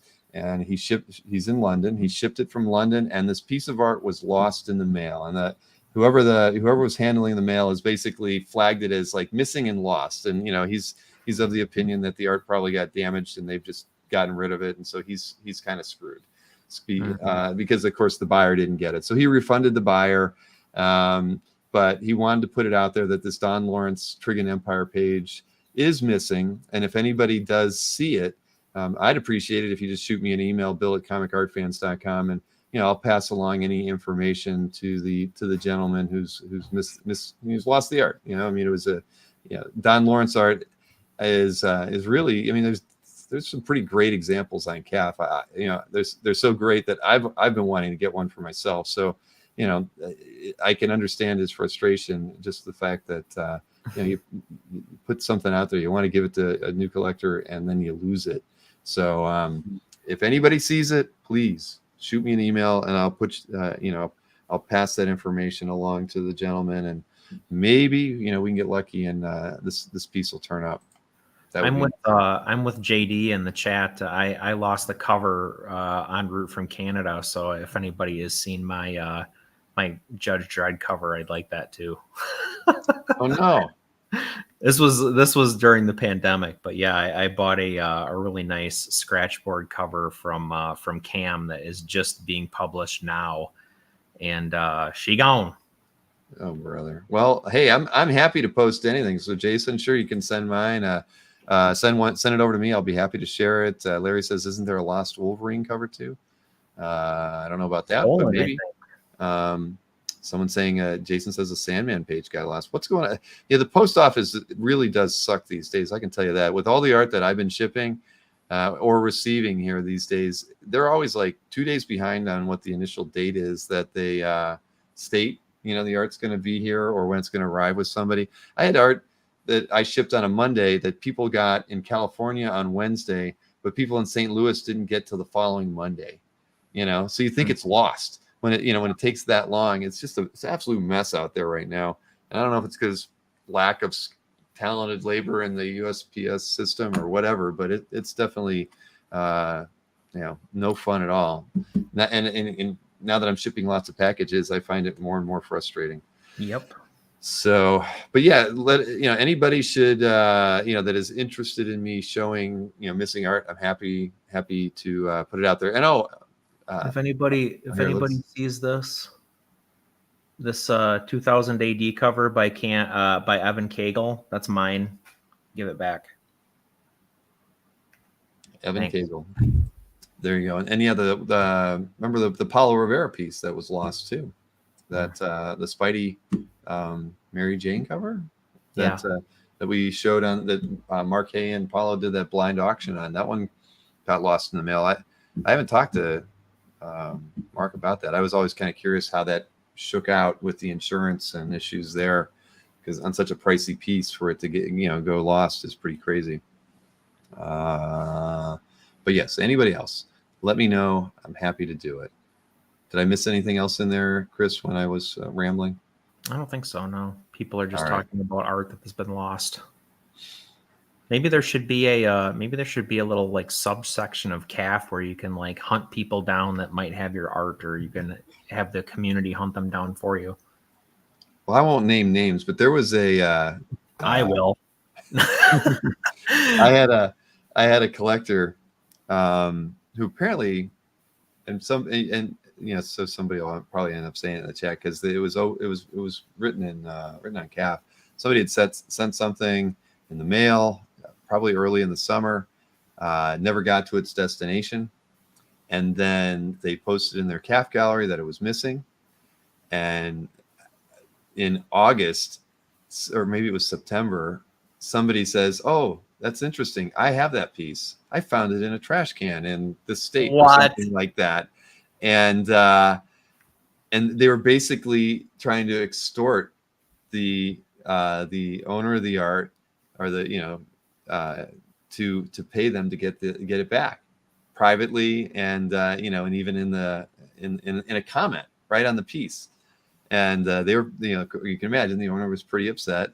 So I said, well, I know you'd end up asking the authorities to give it to you anyway. So I gave him the IP address and contact information for this person, and I don't know the resolution to that situation, but that was a pretty crazy thing to have happen. I mean, that far removed too. It was literally like I think 2 or 3 months from the time it was shipped and lost. So maybe it took that trash can. Found it in a trash can. Come on, dude. It was like going to Texas, and this person said, "I found this in a trash can in Missouri," and even I was like, like we all do these days, you see a name because he put his whole name on there. I even went and I go to Facebook, plug in. I'm like, yeah, I wouldn't trust this guy with here he is at all. So well, if you have my Evan Cagle Judge Dredd cover, I will extort you. Yes. Good.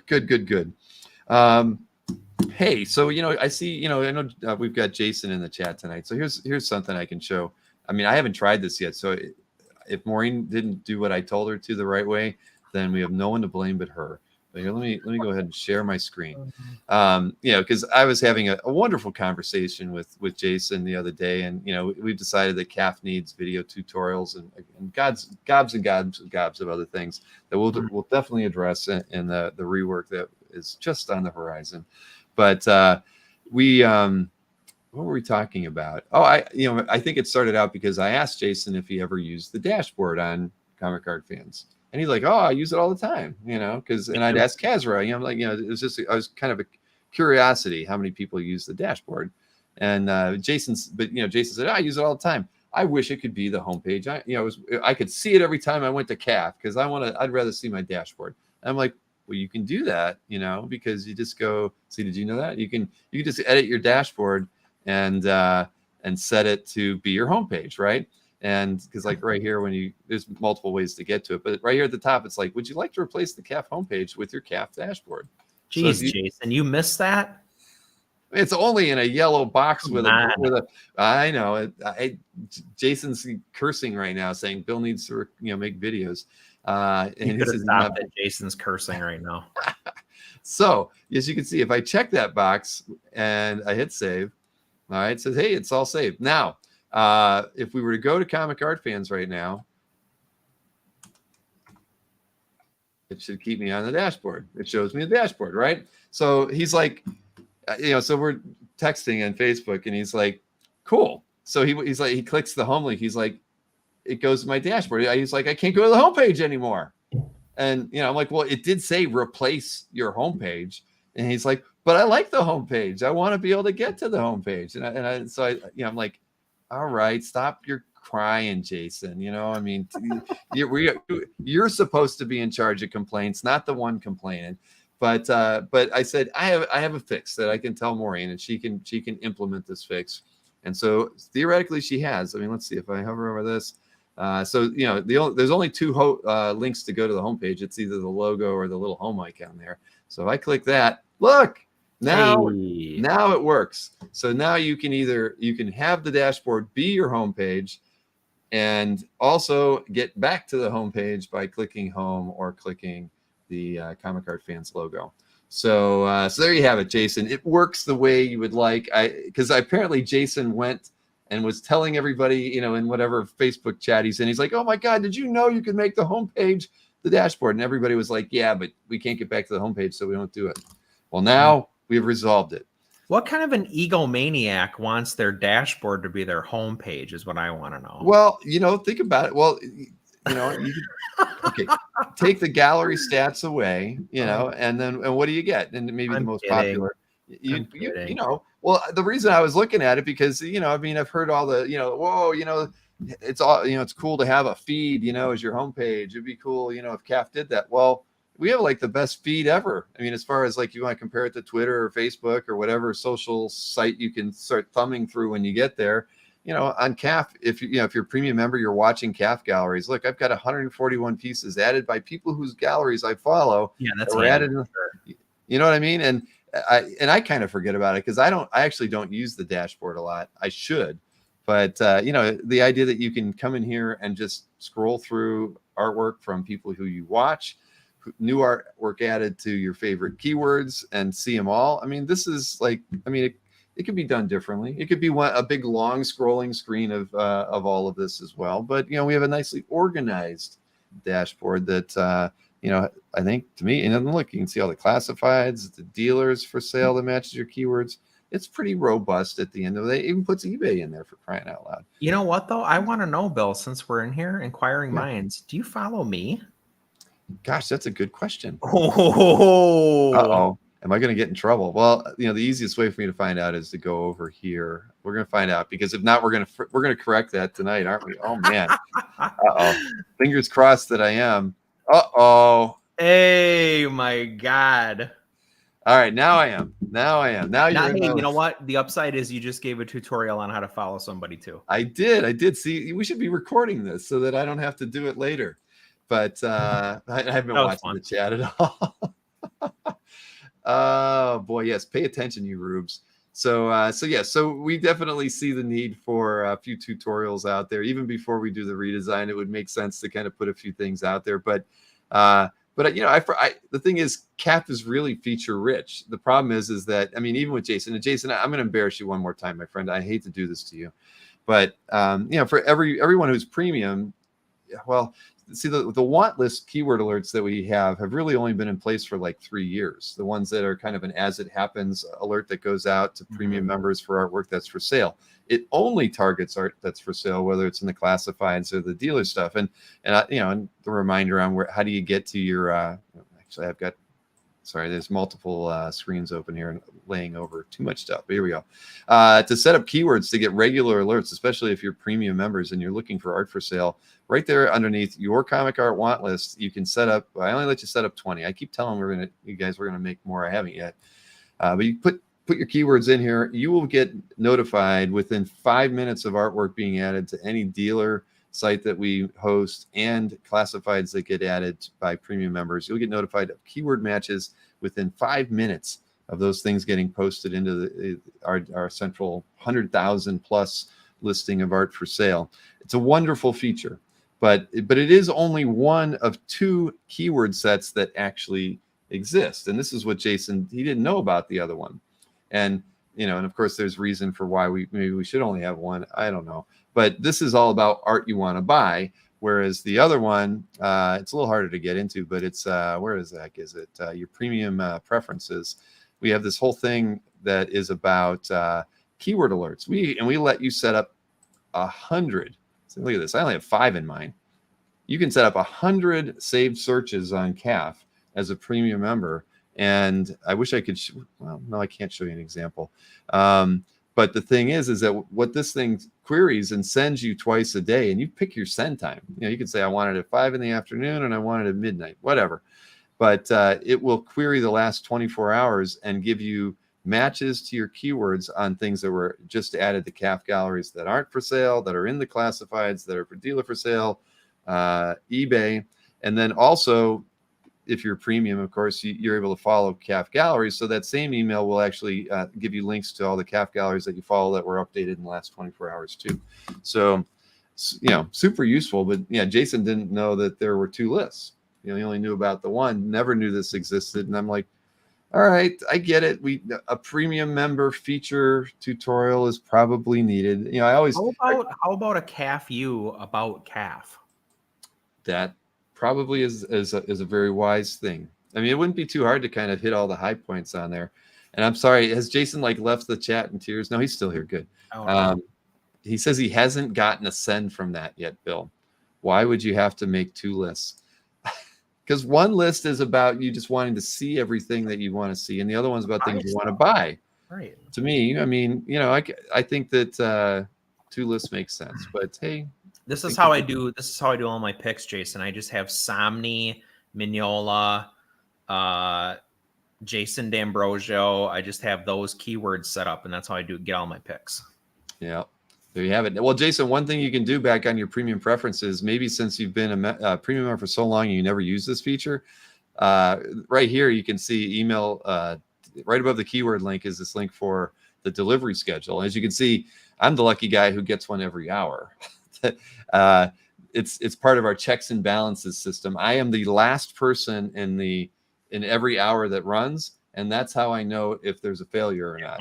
Yeah. Yep. You've done testing before, Chris. You know that. But the thing is, Jason, if you haven't gotten one, my guess at this point, as long as you didn't put the most obscure keywords on the planet in your list, if you went over to here and clicked on it, I can't do mine because it's special setup, but you just pick the time here. For some reason, you maybe need to go there and just hit update the send time and it'll fix it for you. But yeah, you should be getting at least 1 or 2 of those a day. I think it defaults.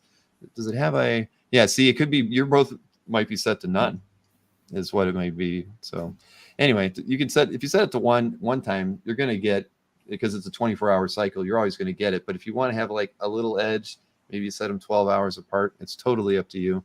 Just depends on how many emails you want to get.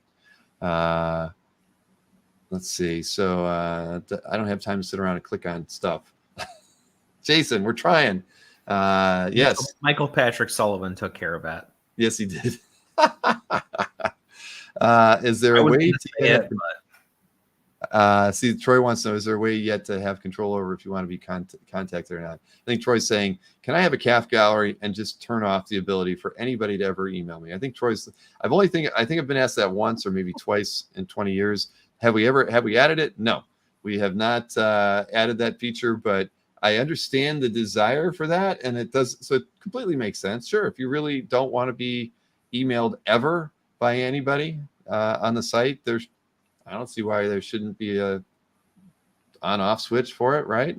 Nuke. Yeah, and then there'd just be a message saying, the owner is not receiving messages or whatever. I don't know. We'll come up with something. If you guys could set up negative keywords before you did that one, that would be from the guy who gets Swamp Thing emails every day. I know, I'm sorry. I'm sorry. There's only one place on the site where we have negative keywords. I think that's in the I think is in that the auction. Yeah. In the auction market data. For those of you who subscribe to market data, for those of you who even know that there's market data on CAF that you can subscribe to, because we don't do the best job at marketing, as everybody knows. Here we do have positive keywords and negative keywords. So what would you like to see if I Swamp Thing, right? I mean, yeah, you would thing want to exclude swamp, right? So if we put in thing or man, right? So let's see what we get here. If we take this, should work, and very easily. But we got man, thing. Okay, man. Let me put man in there too. Let's see if Maureen's programming really works. Like should. Woo! Did you see that? Wow, Maureen's good sometimes, isn't she? Come on. Look at that. Now this is what you're looking for on any searches, right? Yep. Yeah. Well, there you go. So is it possible? Absolutely, Mr. Snorik. Mikhail had to remove Zagor from his watch list. I picked Zagor once, maybe twice. So anyways, so we have proven that negative keywords can work. We just need to implement them. The thing is, back in the day, everybody was used to like being able to type everything in the keyword field, just put a minus this and a plus that or whatever. That's something you actually have to program for as an input field, and we actually programmed it to not work that way. So the only way we can really do it is to put in an exclude keyword field like we've done there. But there it is. It's possible. So I wouldn't mind having a Zagor is default T-shirt. Just put that out there. Zagor is default. All right. Hey, boy, heap, says Matt Kennedy. Shadow exclude of the bat. Yes. I'm sure that probably right. I get it, guys, gals. I totally understand it. We sorry, I didn't mean to kick the hornet's nest. No. Well, these things are important because there's other searches out there that people have brought up with similar challenges, and so yeah. I'll put Kazra in a headlock at OAX and we'll talk about it there. Yeah, this is your list, buddy. You're not released until these things are complete.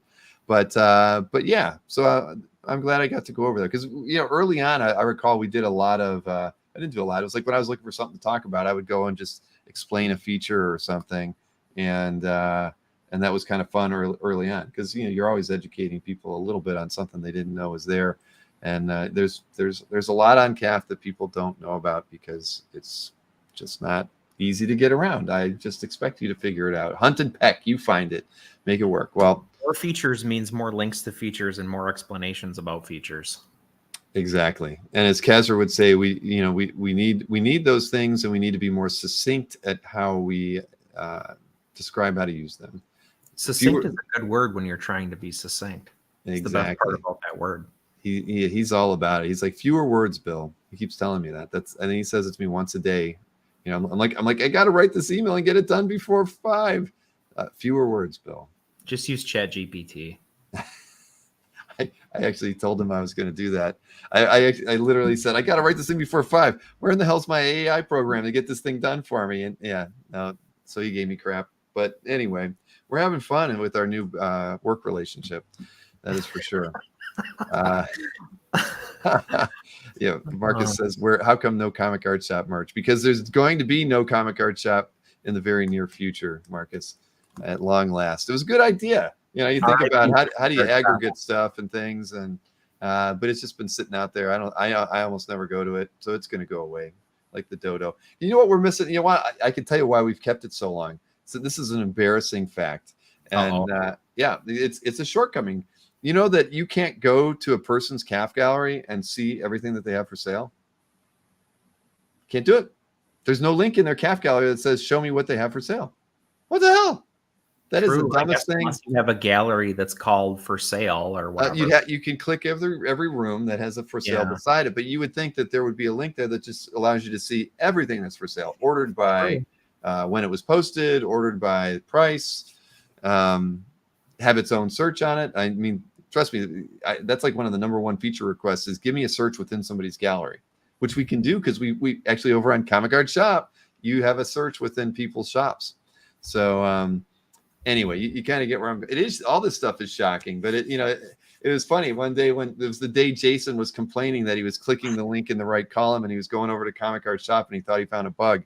That was when I realized, well, you know what? I'm just going to change that link to send them over to their CAF gallery. And then I'm like, wait a minute, we don't have a link in their CAF gallery that shows all their art for sale. It's like, how have I missed that in 16 years? How has nobody pointed that travesty? It never occurred to me. No, but at the end of the day, it's so darn obvious. So, I mean, I actually put that on a short list of stuff for Maureen, but she's working on Comic Art Live programming for me this week that she's almost done with. So we're getting close to being able to add that. But she did my homepage button. So everybody who's premium, who's always wanted the dashboard to be their default page, you can do that now and be happy. It would be nice to remove items flagged sold in for sale galleries. I'm not sure what you have to elaborate on that one. You mean your own stuff or other people's stuff, so that you don't see it anymore? You mean like, not sure what that means. Probably removing stuff that's been sold. Comic Art Shop updates show me everything for sale. Right. Well, but that's why I kept the links to Comic Art Shop. I think, what was the other dumb thing I discovered? I can't. Oh, there was I won't even tell you about that one. It was something Maureen came in and she said, I think this is broken. And I'm like, no, actually, I did that on purpose like 5 or 6 years ago. And because I knew some people would get mad if it didn't keep working like that. She's like, that's stupid. I'm like, don't fix it. Leave it as it is. So, yeah. There's a lot of that around here. So hey, we've talked enough about CAF. We need a 30-minute premium member tutorial. I'll definitely work something up, but yeah, it's always good to be a refresher on some of these things because a lot of that stuff. I mean, non-premium members have a dashboard too. It just doesn't have stuff like the advanced searches into classifieds. Doesn't have the watched galleries, those sorts of things. But non-premium get a few of those benefits too. Can Maureen be CEO next week? Maybe co-CEO next week. But yes, powers activate. But hey, you know what? I don't even know. Should we do the heritage picks? I mean, I've been at this for a little while. I could show them really quickly. I didn't even pull them up or set them up here at all. I feel kind of embarrassed. I've been talking too much tonight. But let's see here. I don't know if I had any really awesome heritage picks. Okay, here I'm just going to go this route and just pull them up one at a time. I really, we'll just take a look at them this way. So, anyways, look at this. I like this Don Heck Daredevil 103 page. Look at this thing. Daredevil is one of those characters that you can. Great. Isn't that amazing? I mean, this is a great. We always kind of scoff at Heck stuff generally, and this is Sal Trapani Inks. Great first panel. You got Spidey in this one too.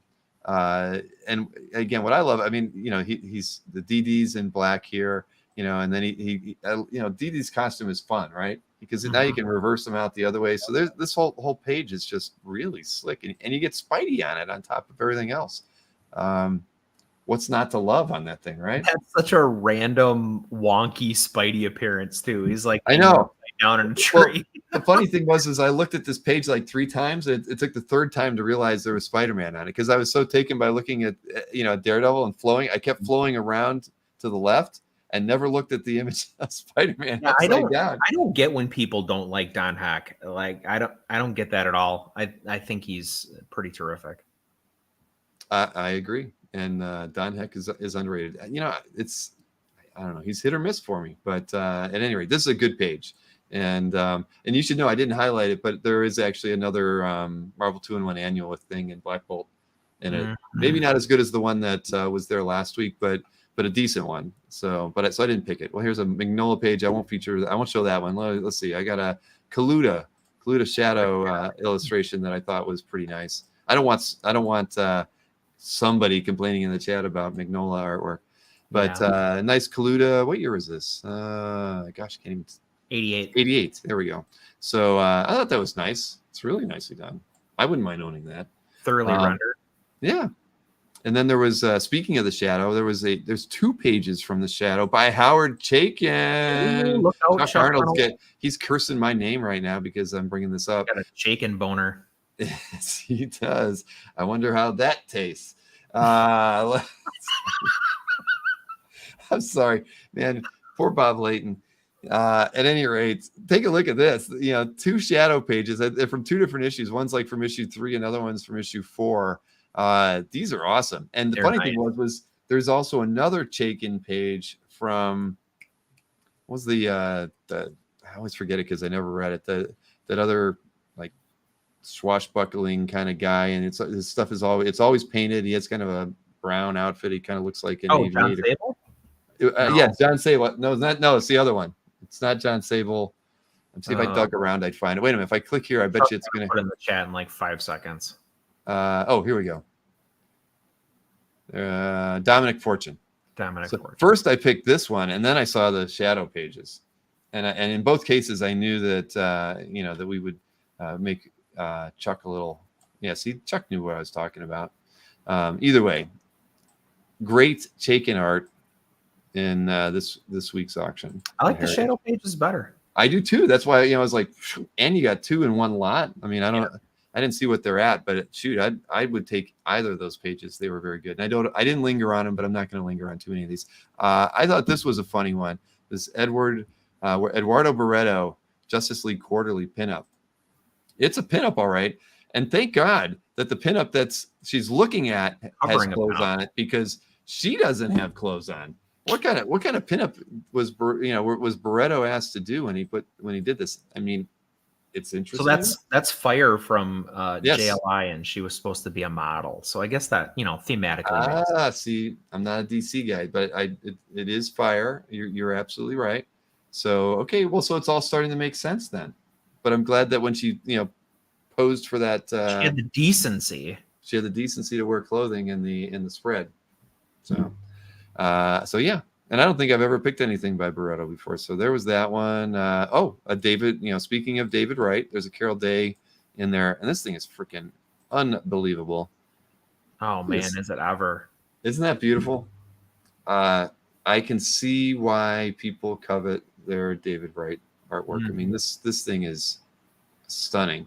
I mean, the shape of this pool.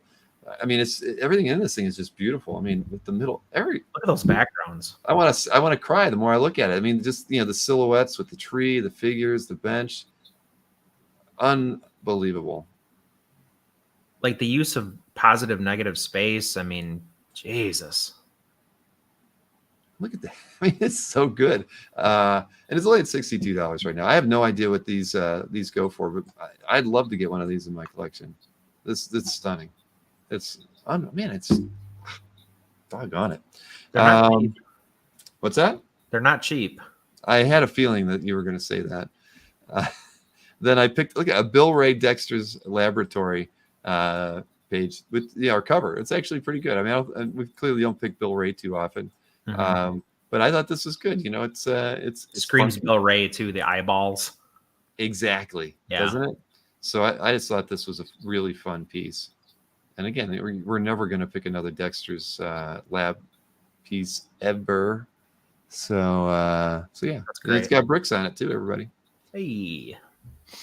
Oh, this was a weird one. 7 pages from X-Men Hidden Years by Vernon Palmer. 7-page lot. It's already $900, so that kind of makes sense. But I read Hidden Years. I always thought it was pretty good. Palmer inks on Byrne are always nice, but to get 7 pages in one lot. Oh, is that somebody killing the angel on that page? No, dang. No, you were hoping. But yeah, look at that. Great Havoc there. That's nice. Slick. So yeah, I mean, shoot, you can basically start off with a mini collection of John Byrne Hidden Year pages from the same book right there. There you go. Chuck Arnold, he's willing to go in. Yeah, get 7 of your friends and divvy it up. Yeah, I mean, that's an interesting one. Is Cyclops in there? I don't know, Marcus. Then there are actually several pages from Gru in here. I thought this was the better of the 3 or 4 that I took a quick look at, but I just because I love this panel. I mean, it's tons of detail in there by Sergio, but very nice. But again, there are at least 3, I think 4 Gru pieces in there this week. And last but not least, big fan of Jordi Bernay, and just these spot illustrations. Again, there's a group of 6, so I mean, again, you get a little. You could buy this and never need to get another convention sketch or anything else by Jordi, or you've got you can keep 2 and trade 4. I mean, they're all really nice. What was the other one? There we go. Look at that. I like that one right there. Just the figure really pieces. Cool. Those are both really nice. Steve Morger is a big fan of Bernay. So am I. He flew him over when we had Big Wow one year, and that was a treat. Definitely cool to get to meet him and see his work in person. So let's see here. So we got that done. Now you know what time it is. Let me hide the screen so we can do the EXP preview. Oh, we broke 70 likes. Come on, we got 86 people watching right now. We should break 80 likes. Come on, everybody, hit those thumbs up. Right? How is Gru not an adult swim series? I don't know, Matt. That's a good question. That is a very good question. I don't know. So perm. Poor Nick. Nick, I have to say, I saw the photo of you with the perm, and I was hoping for a little bit more. I mean, it was there. I get it. But you kind of looked like, you were a detective or something. You belonged in a cop station back in the day. It wasn't one of those big, wearing it loud and proud perms. You have like a brushy mustache. That always goes great with a perm. Exactly. Yes, no more perms. All right, well, let's go ahead and take a look at the EXP. The show is tomorrow at 7 over on the YouTube channel. Let me cue up the video here, and we're going to get to see all the artwork that is going to be available tomorrow on Nick's wonderful show. Everybody, this Friday, October 6th at 7 p.m. Eastern, 4 p.m. Pacific, we will have the original art experience. We have a lot of art to go through. And this time I have to go through all of the art because I get the feeling, and she hasn't gotten upset with me, but I get the feeling Amy's tired of me pulling more art when we haven't gone through all the other art. Like I said, she's been very kind. She hasn't said anything. So this week we have a lot of art that we were supposed to have in the past, even some new art.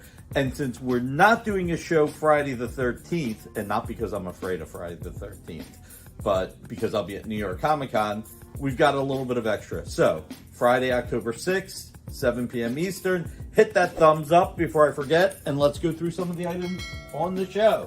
We will have Agents of S.H.I.E.L.D. #1 with Agent Coulson and Deadpool. We will finally get to Sinister War #1. Check out how beautiful that is. You've got Mysterio, Mary Jane, Spider-Man, oh my. Last week we had a Justice page painted by Alex Ross over Doug Braithwaite, sold right away. I only have one more page. I'm going to bring it on the air. We'll see what happens. Dale Eaglesham is back. Check out this gorgeous splash. Fantastic. Then we're going to finally show the JLA All-Stars by Travis Moore. We're finally going to have the new Titans #61 with Batman by George Perez and Bob McLeod. We're going to have a Silencer cover by John Romita Jr. and Sandra Fleur. I can't remember 100%. I promised to have a Daredevil last week by Joe Quesada. I'm going to have it this week. We never got to it last week. Maybe I just didn't want to get to it. But this is Daredevil 7, page 19. This is the pivotal page where Daredevil finds out he was manipulated by Mysterio the entire time. Then we have a little bit of Gene Colan action with World's Finest 299. Then we have, Amy, is this King's Cross the Phantom? King's Cross Flash Gordon? Flash Gordon King's Cross. Flash Gordon King's Cross by Roberto Castro. You're going to get the published and the unpublished cover. I can't show both without falling over. We're going to do The Mystery in Space by Jim Starlin. We're going to have another Marvel Knights by Jim Moniz. We're going to finally show the Jay Lee Dark Knights Metal cover. We're going to finally show the Howard Chaykin. God, God, I can't remember the full title. We'll find out on Friday. The cable annual, plus we're going to have Star Wars Darth Vader and the Last Command and the Lost Command. Check it out. We're also going to have this Wonder Woman page by the late Lee Moder. We'll have color guide with Crisis on Infinite Earths. We're also going to have these 5 pages that maybe I'll do them at $50 or under. Amy, what do you think the chances are that I'll do them at 50 or under? 50-50, 90-40? 50-50. Not 90-40? Oh, 90-40 doesn't work. Never mind. Plus, we've got more. Take a quick look. Check it out. Avengers Academy, another color guide. Batman seems to be there around that. Oh, look at this. Cover recreation. Fantastic Four. Oh, look, more Star Wars. Fernando Pasaran. All right, everybody.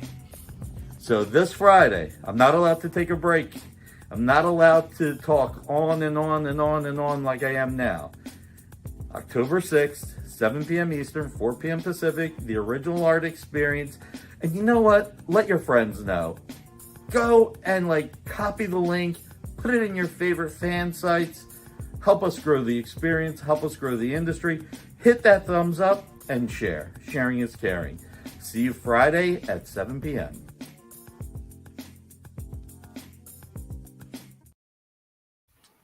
Very, very nice. Good looking Now, show.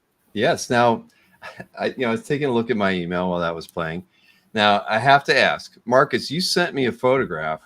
Am I allowed to show that tonight?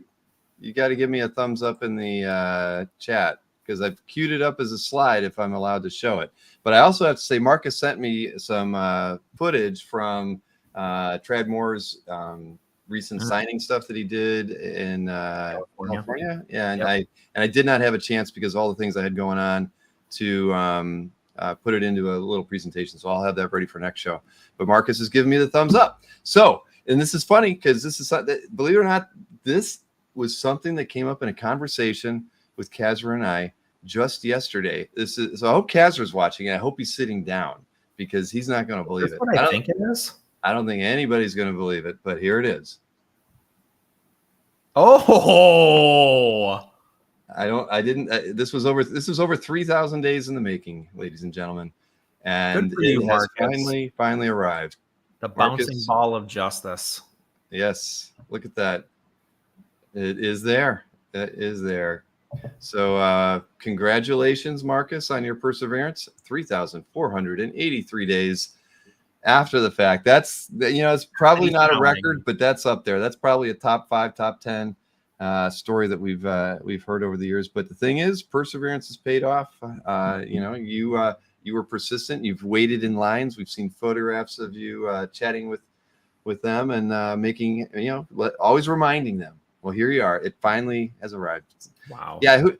$625. That is like the most affordable shipment I've ever heard of. That's ground advantage. Yeah, I didn't even know that was a thing. Neither did I.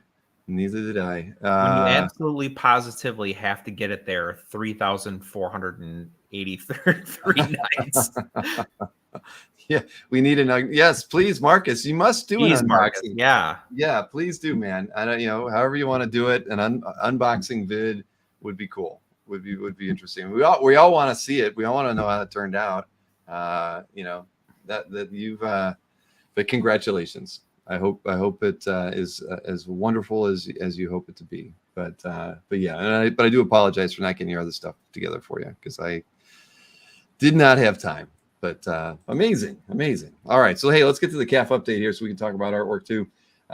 Slow weeks all around. Slow. What do we got? Dealers, $167,000 this last week, 188 the week prior. So it's not terrible. Felix, 3 sales, $64,000. So thank goodness for Felix. Without him, it would have only been $100,000 in sales. Kelvin comes through. That's good to see. Ramita Man had 14 sales, $62,000. So you take out Ramita Man and Felix, and what are you left with? About $48,000 in sales, maybe a little less. And Anthony had 26. So you take that out, and you only got like 20. Holy mackerel! What a down week for everybody else. But top sales for the week from Original Comic Art Dealers. Where are you, dealer video? Here we go.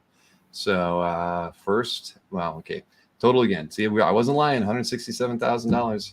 Next up, we've got a complete issue. Daniel Warren Johnson, Star Wars, Darth Vader, black, white, and red. This one went for $60,000, sold by Felix. So there you go. That is a very pricey and I'm sure very happy owner of that complete issue. Then we've got this Marvel Preview pinup by Gene Colan, Klaus Janson, sold by Mike for $12,500. I think we've seen that on the Dueling Dealers once before. Then this one also sold by Mike. I believe we've seen that on DD as well, but it's finally sold. Freedom Fighters 4, Ernie Chan, $12,000 asking price on that one. Then this one sold for, I don't know, a little less than I was thinking it was going to sell for, $9,750. Moon Knight 12, page 10, Bill Sienkiewicz. Very nice piece. Yeah, it's a beauty. Yeah. That was actually in my pile for a while, and I gave it away. Gave it back. Wolverine Bloody Choices, page 11. Really awesome page. Sold for $7,500 asking price from Mike. And then last but not least, from Mike, a Steve Ditko Bruce Patterson piece. Now this is a nice one here. This one for $5,800 is the asking price on that one. And if I would have ever seen that one, I probably would have set that in the pile. But yeah, that Moon Knight, I had it in the pile for a while, and I was like, I kept thinking he'd ask like 12 and a half, something like that. And I was like, I just can't do it. I really want a Moon Knight page, but I didn't want to spend that much. And then he sold it for a little less than 10. So live and learn. Yeah. What will be the last one? It will not. Those, at least, unlike New Mutants pages, those do come around every so often. So auction house is $273,000 compared to $291 the week before. Top 3 from eBay up first. And this one with Jim Mooney, Joe Sinnott, Ms. Marvel 15, page 1, title page, went for $3,938. Nice, sexy Ms. Marvel there with the short haircut. And look at everybody in their wild 70s attire there on the street. Then you got a Val Merrick, Supernatural Thrillers 8 splash. This one went for $3,350. Really cool mummy image there. And from the same seller, if I'm not mistaken, this Rich Buckler, Joe Sinnott, Fantastic Four 151 page that went for $2,975. So that was from issue 151. And over at Heritage, there was a George Perez, Pablo Marcos FF Annual 14 page, went for $6,300. Nice thing on there, several panels. And then we've got another George Perez, John Beatty JLA page from issue 192, went for $6,000. I know, this is a really nice one. And last but not least, we had this Jack Kirby, Tom Sutton, Not Brand Eck page from issue 5, page 5, went for $5,520. Not too bad there too.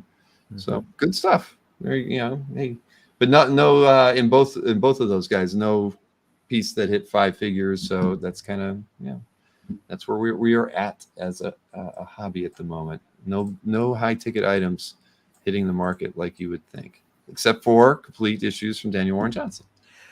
Yeah, which are aberrations in themselves to have that something like that go out there. But congrats! I mean, Daniel Warren Johnson, he deserves everything he's getting. He's nice, could not nice be guy and incredible artist. Yeah. So let's see here. Let's get over to your picks. I have got. Okay? Let me highlight that. There we go.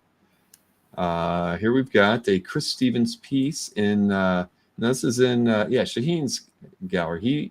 Did he just start it? Yeah, he signed up in January, hadn't posted anything to it, and he was in the chat during that Dinesh interview with Mike last week, and they were like, "You should post your stuff to your calf." So he went premium the next day, and just started posting all this pretty dang awesome artwork. Hell of a way to start. Yeah, I know. I mean, and I saw this one when it got posted, and I was like, yeah, this was one that you should be picking, and you did. So I'm happy. I'd love to go over this with like a jeweler's loop. Yeah. I mean, the intricacy, the layers, the coloring, this is I forget what Felix calls this, like the deluxe option or whatever it is, but this is, you know, pencils, tones, inks, and color. And yeah, I mean, this needs to be a cover like ASAFP. I mean, yeah, I read Smoking a Pipe, and, you know, I don't know what they're going to do about that, but, you know, he's got the ultimate nullifier. Like, you've got the, like, you know, the little version of the Human Torch making the, like, Flaming 4 logo over the thing. I mean, the thing looks just incredible to me. I have a Chris Stevens thing commissioned from a long time ago from, like, Statue Forum days, and I know that he loves drawing the character, and I love when guys love drawing the thing because it really comes through. So, you know, it comes through crystal clear here. I just, you know, to be able to pour over this thing for like an hour would just be a dream for me. And I saw this on Instagram a long time ago, and I've kind of been like hoping that it would surface. And so it surfaced, and here it is. Yeah, this thing is, it's beautiful. You get Namor, you get Doom. I mean, this is just a crazy, crazy, crazy image. Yeah. Chris Stevens is you know, he's an incredible talent, and I you know, you could, I've never owned anything by him. I don't think I've actually ever even had the pleasure of holding a piece of artwork of his, but I mean, I've admired him since Tim Townsend turned us on to him. Yeah, he was the guy like back in the day who was like, if you're not paying attention to Chris Stevens, you're missing out. Yeah. But yeah, this is a winner, definitely. Wow. If I could like it twice, I would. Yeah. But, yeah. If I could love it, I would. Yeah, very, very true. Jason says, can you imagine if Samney drew Thing fighting a Hellboy drawn by Mignola? Thank you, Jason. Change the record, Jason. Now, I have to say, because you're going to see this in my picks too, this was a week of color artwork, wasn't it? Yeah. I mean, so many amazing color pieces. I ended up being, well, you'll see, I'm color heavy on my picks too, because there was just so much great art that went up on CAF this last week. This, I mean, obviously I picked this because it's amazing, but like what I thought was so striking about this piece is this looks like it could be a photo of like the figure in a wax museum or something, where like the backdrop looks like a backdrop, but the amount of effort that has gone into the central figure is like photorealism. I mean, there's no other way to put that. Like, this could be a photograph. And the fact that he, you know, chose that level of detail and that level of, you know, commitment to that that central figure, and then also then deliberately chose to make the background more painterly and like really push the background into the background. I think what makes this so effective, because it provides such an incredible separation between the figure and the background. Well, it's beautiful, and Ian Gist is he's an amazing painter, and it's cool to get to see him, you know, getting to work on. I assume this was a published cover. I can't imagine how it wouldn't. Yeah, I think Mandalorian #2. Yep, there you go. So he's been able to work on some great properties of late, and I think that's great. I mean, you know, it's just he's so damn talented. Did anybody see the? You're not on Facebook. I assume Dave Palumbo posts on Instagram too, but you might not follow him. But Palumbo had this Marvel. I don't know if it was card art. I think it might have been card art of Spider Girl painting, and it was unbelievable. For those people have probably seen it who follow him, but I love Palumbo's stuff. It's just like the week of painted artwork that was just. And I never comment on Facebook. I left a comment on that one because I was just like, this is I mean. I'll have to dig it up and I'll email it to you, the link, so you can see it, because it's stunning. I hope it ends up on CAF, whoever buys it. So here we go. Hey, it's not color. It's not in color. Chris Warner, who's CAF gallery? Mark McDonald's CAF gallery on this one. So this stuff was coming out like when I was still like definitely avidly reading comics, like reading basically everything that got published. And I remember being so struck by Chris Warner at the time, because he's so detailed. He's a great draftsman, and he's also like kind of I don't know, at the time he was doing stuff that like other big artists in the 90s like weren't doing. And this is like a little bit throwbacky to me of like Stroman or Sienkiewicz a little bit, like kind of like Star Slammers type of thing. But I just like, he's such a great, clean, but interesting artist to me. And the AVP thing, like, you know, Aliens versus Predator, like, was not a big deal to me, but I remember picking these up anyway, just because of the quality of the art. Mm-hmm. No, it is a really nice page. I love his, you know, his, it's not really a gritty style, but he right. Yeah. It's like he's straddling kind of like in both worlds, where it has a gritty feel to it, maybe because of the textures and like the style of the inking, but yeah, it's also like, it's also clean in a way. Yeah. I mean, yeah, he's walking a fine line there between the two, but yeah, it's beautiful. I mean, I love it. And I love anything with aliens on it. I mean, yeah, this is slick. Not too bad. Now we get a few comments on there. All right, we got a couple. Bronny and Abraham Martinez have left comments on this one already.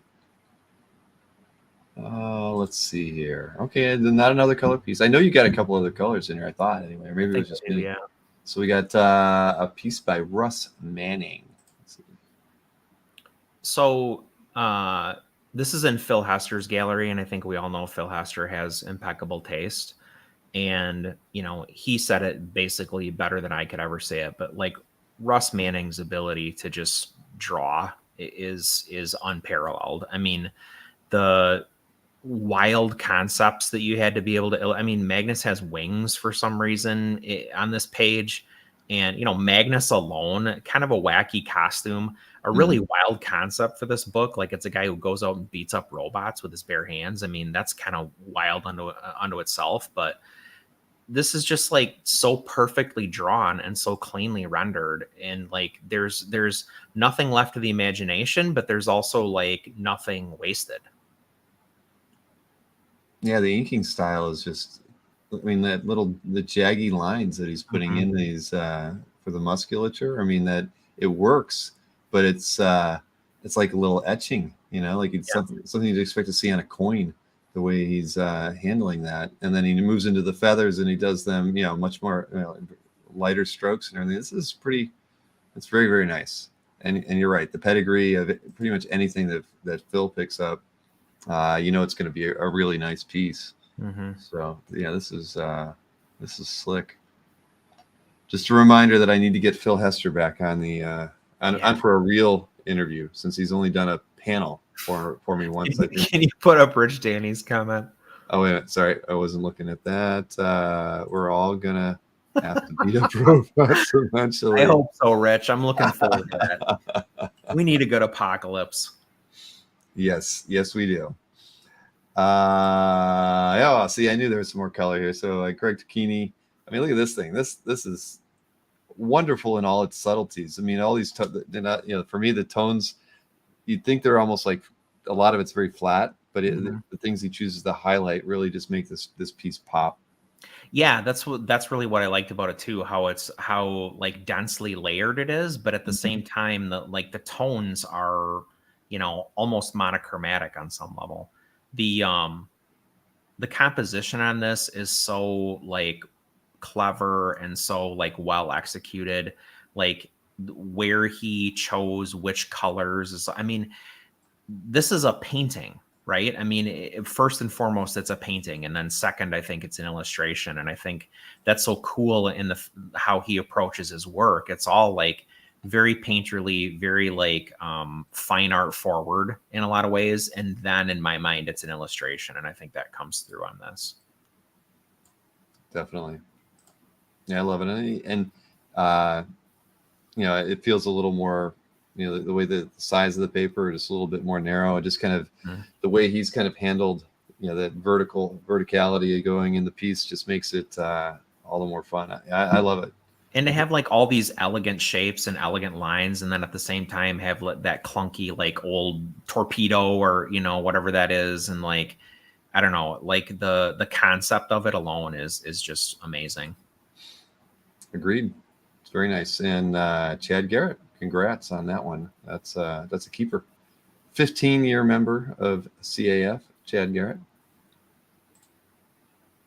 Oh, Billy Graham. Yeah, I like this one a lot. I liked it for its sharp details. Yeah, I'm a sucker for sound effects on pages, and this has got them in spades. But I just thought this was such awesome storytelling. I mean, like, you don't need any words. Like, if you just have the sound effects, and I mean, you can follow exactly what's going on in this page, and like that's the sign of great storytelling. It's also got a this is not what I associate with Billy Graham, like horror books. So that was cool too. Like the bottom of this almost has Wrightsony vibes. Yeah. That last panel. Yeah, very true. Yeah. No, that's very nice. And Marcus got a first comment in there on Neon Dragon. What do you say? Enough sound effects fill the air that it itself forms a layer of atmosphere. Ghouly faced and quickly making the man look like he just absorbed death. Marcus should do some picks and talk about these pieces. He should. He really should. Just hypothetically. Now this next one I know is in Mr. Jeff Singh's calf gallery. So this is a new addition for him, an amazing piece. We've talked about a Blade Runner piece recently as well, but Al Williamson and Carlos Garzón on this one. I mean, what's not to love about pretty much any page that you could get from this book? But I know Jeff was really happy to add this one to his collection. Yeah, I know I take some heat for my proclivities, but if you're going to post an Al Williamson page, I'm probably going to pick it, especially if it comes from Blade Runner, and this obviously does. So, yeah, this is one of my favorite scenes in the movie, and there's actually, if you go back and read this and you compare it, scene by scene, shot by shot, whatever, to the movie, there's extra layers in the graphic novel that weren't in the film, and so that's going on quite a bit here, actually, and so that's why I picked this page. I think if you compare this page to the scene, it's almost like the movie is an edited version of this page, so you get a little additional context if you're a big Blade Runner fan like I am. Very cool. And there's a gifted note on there that Rich Daniels has mentioned in the chat. Let's see. We have 3 more pieces here. Now, this is an odd one. Topi magazine illustration. It's the textures on the chicken. That's the only thing I can say. I mean, look at the textures on the rooster. They're incredible. No, I agree. I knew that's why you picked this one. It is just astounding the amount of variety that Topi can do when he's just in his zone on stuff. I don't know, and it doesn't take you out of it. If anything, it like draws you in more. Mm-hmm. That's true. And that's got to be, I mean, whether conscious or not, I mean, that's what his work really evokes in you, right? I mean, you start exploring his pieces. Yeah. And it's silly. It's a chicken, or it's a rooster, but at the end of the day, yeah, exactly. It is a mega. Indeed. I think one of the early jokes had a rooster in it, if I'm not mistaken. When I saw something, Jason's probably got it saved still to his hard drive. Probably. But yeah, I mean, that's the cool aspect of Topi's work is that, I mean, he challenges you to look at his stuff. I mean, and at the same time, he almost doesn't care. He's like, it's so effortless that he puts that much detail into it, and it just works. You don't, you feel there's feathers there, even when he's like doing whatever this little puffy thing is he's doing there. Yeah, and they're like almost like scales in places, and then like he completely changes the texture like 1 square inch away, on the same figure. And like that background element is like beautifully inked, but it doesn't even need to be there. Yeah, he's riding it to school, Rich. There you go. Yeah, he's got his books. He does. But yeah, very nice piece. Now, who's Kafka? Jock? Is that like, that can't be Jock? I think it's Jock. Yeah, I do. It is. Let's see. I'm just curious. Well, United Kingdom, so it wouldn't surprise me. A few pieces acquired, not many. Okay, cool. Well, that's I did not know that Jock used the site, so that's awesome. Speaking of cocks, right there, you got Jock. All right. So next up, Dennis Cowan question cover with Bill Sienkiewicz inks. Ooh la la. these covers are all like so special to me. Like I love the question. I loved this book when it was being published. Somebody pointed out in the comments basically the same thing that I'm going to say about it, which is that snowy effect that's going on at the bottom. Like that was really like, that was the shit when this was published. Everybody was like, oh my God, you know, and now it's kind of like, I don't want to say passe, but it's not certainly not the technical feat that it once was, right? Because you can just do this digitally in like 5 seconds. But I love this composition. I love the figural work. I mean, heavy inks. Like this is pretty much everything you want from this pairing. Right. Yeah, this is it's fantastic. I wish I could get Dennis to bring some question art. He just doesn't have much of it left. So I think whatever he's got, he's not going to let it go. But yeah, this is amazing. Let's see here. Who's Shemp, of course. Should have known. Shemp is Caesar's a huge fan of Dennis. Picked up a few things from Dennis over the weekend. Shemp has got a great eye and a great collection. Agreed. And I don't know who Shemp is, but I salute you, Shemp. Regular in the chat. Yeah. See, well, Caesar. Yeah, he's. Okay. Yeah. I had no idea. I always forget if I've met him or not. I've seen plenty of pictures of him because he's at San Diego a lot. But yeah, he picked up that Lobo piece that I had with Cowan, which didn't surprise me because he's got a really great Lobo piece by Cowan in his calf. So if you're not familiar with Shemp's art calf gallery, you should definitely check it out. For sure. Let's see. We got last piece here. And this is, I know this was in Glenn Crane's calf gallery. And a Lawrence Stern Stevens. I am not sure I wasn't either. And if I'm being honest, that's why I picked this. Okay. I picked this because I was like, I was really taken with it because this has got like everything that I want in a piece of art. Like everybody knows that I love these like technical inking feats. And it's definitely got that. And it's got wild textures. It's got different patterns. It's got like, I mean, the border of the piece is art unto itself, which I think is just amazing. But the negatives, the lighting effect, just that is worth talking about.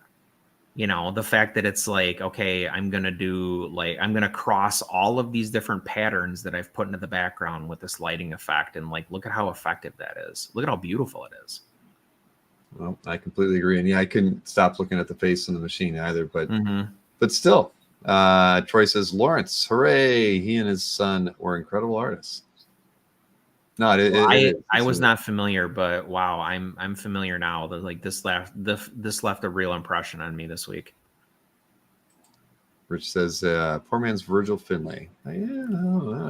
Yeah, I guess fair. In a weird way. Yeah, I mean, a fair. You were probably gonna say fair comparison, right? Because we featured a few pieces by Virgil over the years, and to be fair, though, everybody was trying to be Virgil Finlay in 1952.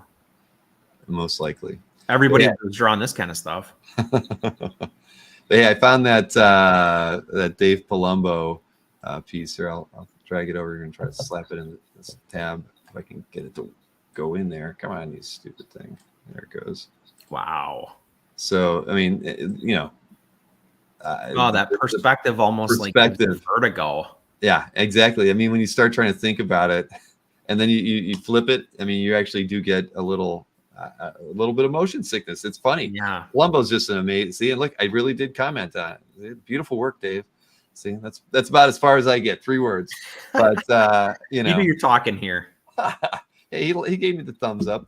But you know, Dave's damn awesome. He's a really talented painter, and that's crazy.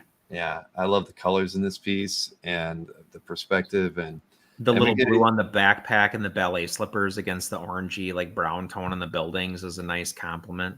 Yeah. No, I agreed. Yeah, he did a lot of, and this is something he said, he painted it in like 2022 and it finally came out. So it's like he's been sitting on this thing for 2 years, couldn't show it to anybody.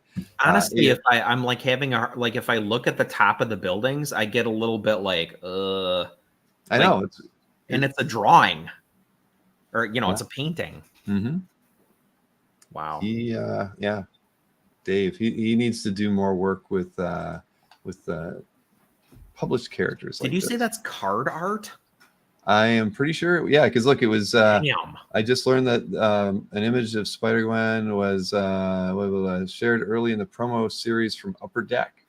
Yeah. So I'm assuming it's card art. It was done on 18 by 24 oil on panel. So. That's got to lose something at card size, but wow. Yep, very true.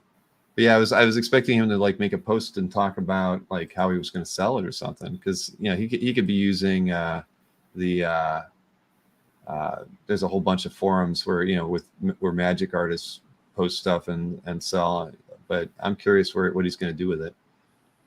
Don't you need that? You have a Gwen in your house. I do. Yeah, well, trust me, when I saw that, I thought of Gwen, immediately, because she's picked up a lot of Spider-Gwen pieces over the last 3 years. But I'm sure whatever he's going to get a pretty fair price for this piece. I think she could. Oh, there you go. He's got $12,000. I should have looked here. So he's got it at 12 grand. So it's still. I don't know what the Dave Palumbo market is, but for something like that seems kind of fair to me. Yeah. Especially at the size. Wow. Exactly. And he's going to take it to IX with him. Right. Exactly. I mean, you think about it, any artist that's working in that scale on a published piece, Donato Giancola, a painting like that would probably be more in the 15 to 18 range. So, yeah, it's not, I think that's probably a very fair price. And it's a popular Marvel character. So, wow. So I'm glad I dug that up. So, all right. So here, I'll get to my 10. I'll go quick, because I think we're at the witching hour now, aren't we? We are. Yeah. Sorry. Hey, it's funny. I thought I was going kind of fast tonight, but you get Bob on there, and we had Jeff, and then we got Adam and Allison shortly. Adam wanted to go. He was tired.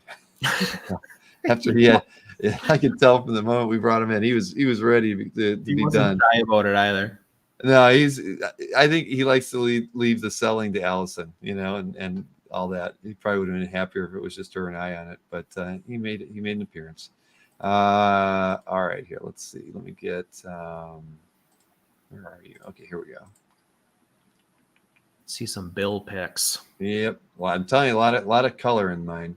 So I picked this, early, the Jack Davis Mad painting from '56. I just thought, it's in Jim Halperin's calf gallery. He's got, oodles and oodles and oodles of fantastic pieces, but I just thought this was really cool. I mean, I haven't really seen anything like this posted on the site, this much detail. And, I don't know the characters, but clearly I'm sure all of these, all the figures in here are, at least back in the day, were very, were known, recognizable, and, and the amount of effort that would have to go into making a painting like this and kind of keep that level of detail, and the caricatures in here, just that's just a lot of work for a Mad cover. You're looking at it now, and I'm thinking, yeah, that's just more effort than you would think would need to go into it. But I'm sure it's so rare to even see Jack Davis art get posted, so that alone is worth talking about.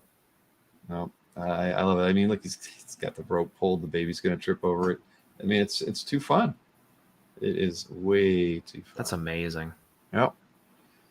So congrats to Mr. Halperin on picking up that one, because that one is very, very nice.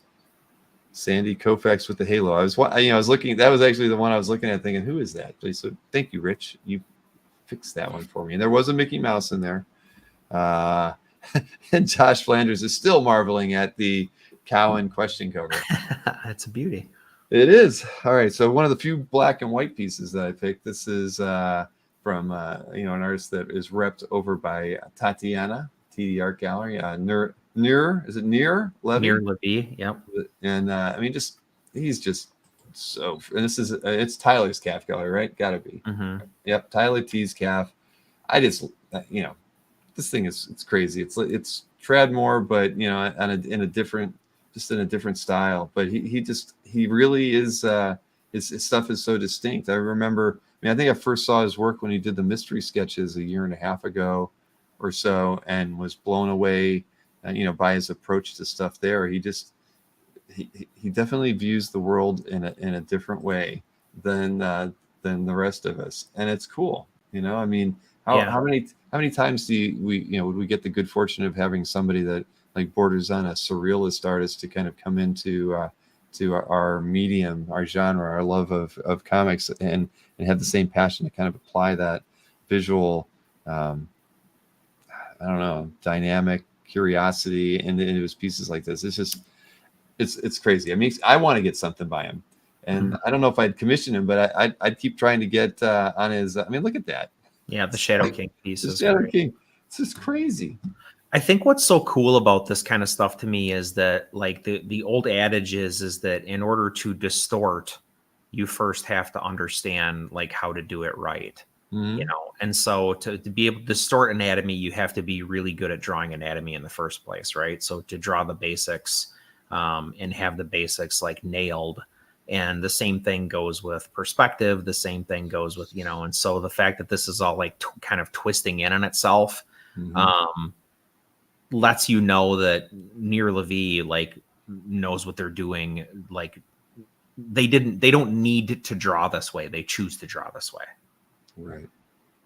Yeah, he was pretty sure he was at Como with Tatiana, but yeah, it'd be cool if he ever made it to the States. He'd be an artist I'd love to meet. His style is pretty cool. So congrats to Tyler. Tyler's got the eye. He can find the the artists that most people aren't looking at and get them to do something great. This is phenomenal.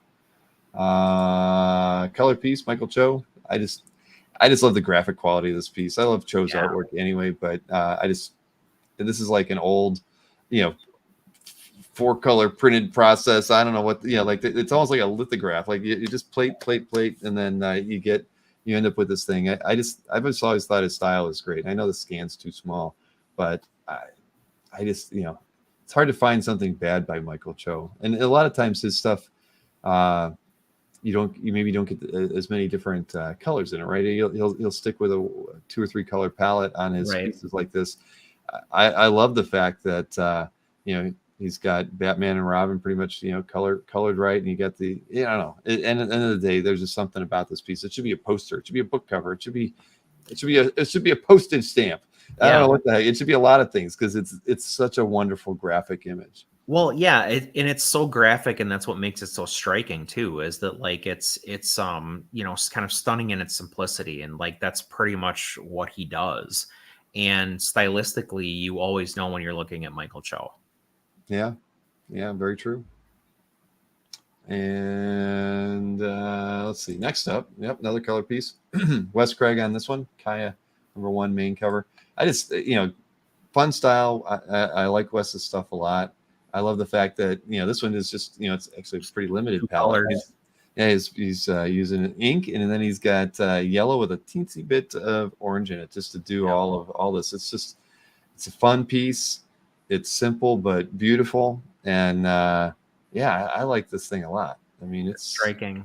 It is, and I don't know anything about the book. I hate to say it, but Jason Paul is the owner of this one. Yeah, I mean, it makes me want to get a piece by Wes. I mean, I love it. Then next up, Francois Chuiten. I have no idea. Cool. I didn't see this. This is in Chris Kay's calf gallery. I mean, she's topless, everybody, but I know. I mean, I stumbled on this one too, and I was like, "Holy, who is this person?" I mean, look at the detail on this thing. I mean, look at the inking. These structures, whatever they are. I mean, this is. Is there a year on this? Let's see if it's in the description. This was done in 1990. Original poster art for the Obscure Cities expedition in Germany. It's a graphic novel series set on a counter-Earth, created by Belgian comics artist Francois Chuiten and his longtime friend, early 1980s. Travis definitely got some inspiration from this then, because that stuff at the bottom, like that's right there. Just wow, I've never seen this artist before. This is mind blowing to me. Yeah, I was taken the moment I saw it. I was like, shoot, I cannot not feature this one. And clearly European comics, like right off the bat. Yes. And I'm kind of curious. I mean, do we have any other artwork by them on the site? 50 pieces. How is that? That's wild. Somebody sell me one. Yeah. Anything in the classifieds? Nope. Just 2 market data results. Yeah. But yeah, let's see. I mean, I'm curious. Well, that's so a very consistent. cool. Yeah. I know nothing about this artist. Well, I'm going to set. I'm going to find out now. Yeah. Yeah, definitely. I mean, geez, oh man, look at this. This is some good stuff. It's amazing. And that looks like colored pencil, probably. Wow. 1999. Cool. Yeah, I'm glad you posted this one. Yeah, whatever that is, it's for sale. It has an estimation. This is from 2013. I don't know who is this. Art Curial. Are they still around? I don't even know. I have to close that calf gallery. But anyways, even back then, look at that. 20,000 euro piece. Pretty large. Okay, maybe I'm not in the market, but that's like when I thought I could get a Bilal piece. Hey, I could just whoever that Bilal is, they're pretty good. I think I should. If somebody's unloading Francois Keaton from their calf galleries, hit me up. Yep. Well, we're both going to learn a little bit more about them. I mean, yeah, that's somebody I'd like to look up and learn. Very cool. Something there. So then we got a Sean Crystal piece in Aranga's calf gallery. Sean Crystal's he's again, it's just a really nice graphic piece. I love the fact that the flames are just so flat, using them as graphic elements, and in this way. Purple works really good with it. This stuff feels like street art to me, like the level of exaggeration, and like the cartoony quality of it. It feels like street art to me, and like the color palette too. I mean, like you can imagine this being like not graffiti necessarily, but like a mural, on the side of a building or something. I agree. I mean, that's kind of why I picked it. It could be like street art.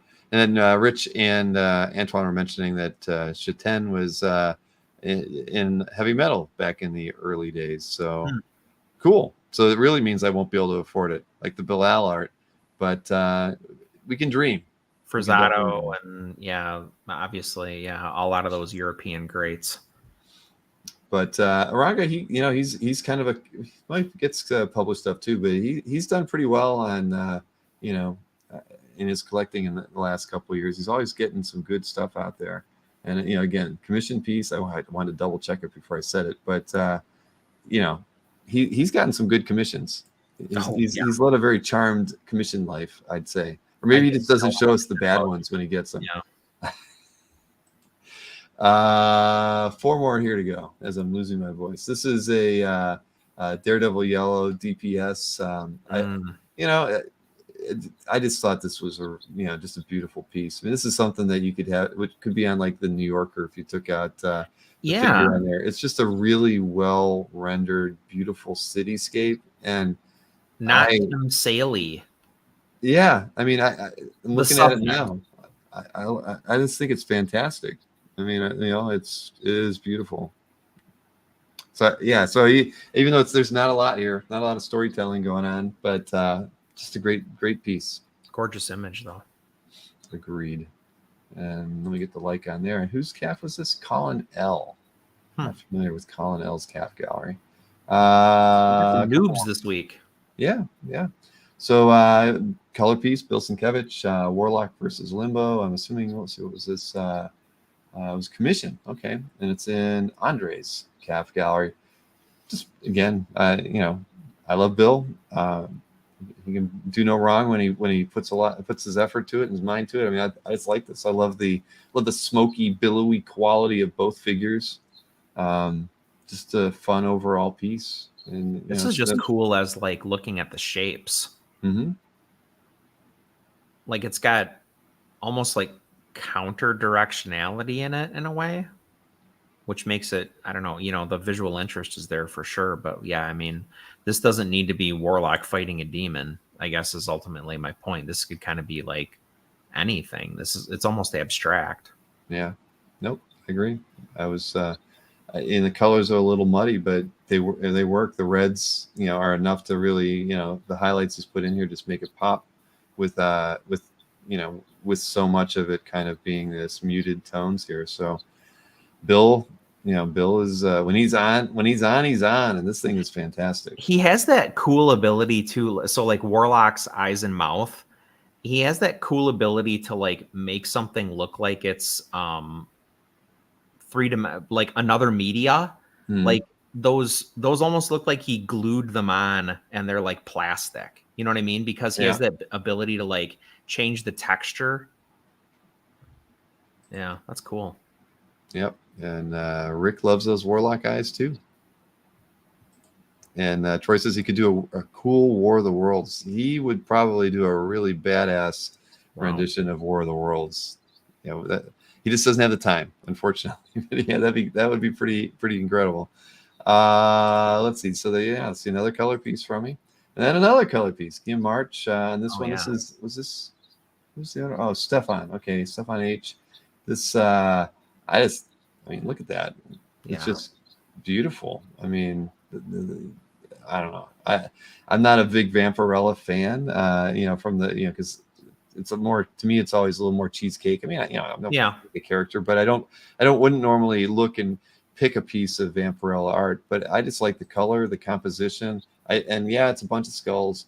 Did somebody say that? Oh yeah, Mr. Easy Go Lucky got in there. But I did. I just thought it was a really smartly done. I love the light yellow highlights that are in there with the way that, for the lighting on her figure on the skulls. Yeah, a lot of blue and like purple in there. Yeah. I think the thing that's cool to me about Guillaume March is that like he's kind of from he's a newer artist in the grand scheme of things, but like he feels like he comes from that like European tradition of guys who are like, yeah, I'm gonna draw hot ladies for a living. And is like kind of unabashed about it. Yeah, look, I mean, it's got his hand under the costume. Mm-hmm. Yeah, that's but yeah, this is a beautiful piece. The more I look at it, I like it. It's because it does have a little bit of a weird graphic-y blacklight poster quality, kind of posterized. What he's done with the hair there. I mean, her hair shouldn't be behind those skulls that are so far behind her. I mean, at least they look like they are, but it makes a cool like swirly graphical element in the background. Yeah, this is it's slick. Liking it more and more. How can you not love Vampirella? I mean, I don't either. I just when I see art with her for whatever reason, I don't like. I don't know. There's something about not picking it when I'm looking at it. I have no idea. And I'm sorry, you published Vampirella. I'm not trying to say anything. It's just because I think I saw, wasn't there like maybe a San Julian Vampirella that was posted? It was really nice, but I skipped it over and I saw this one. I'm like, this is the one. Yeah. I agree. I think this is awesome. Well, thank you. And last but not least, another color piece. This is in Jimmy Palmiotti's Calf Gallery.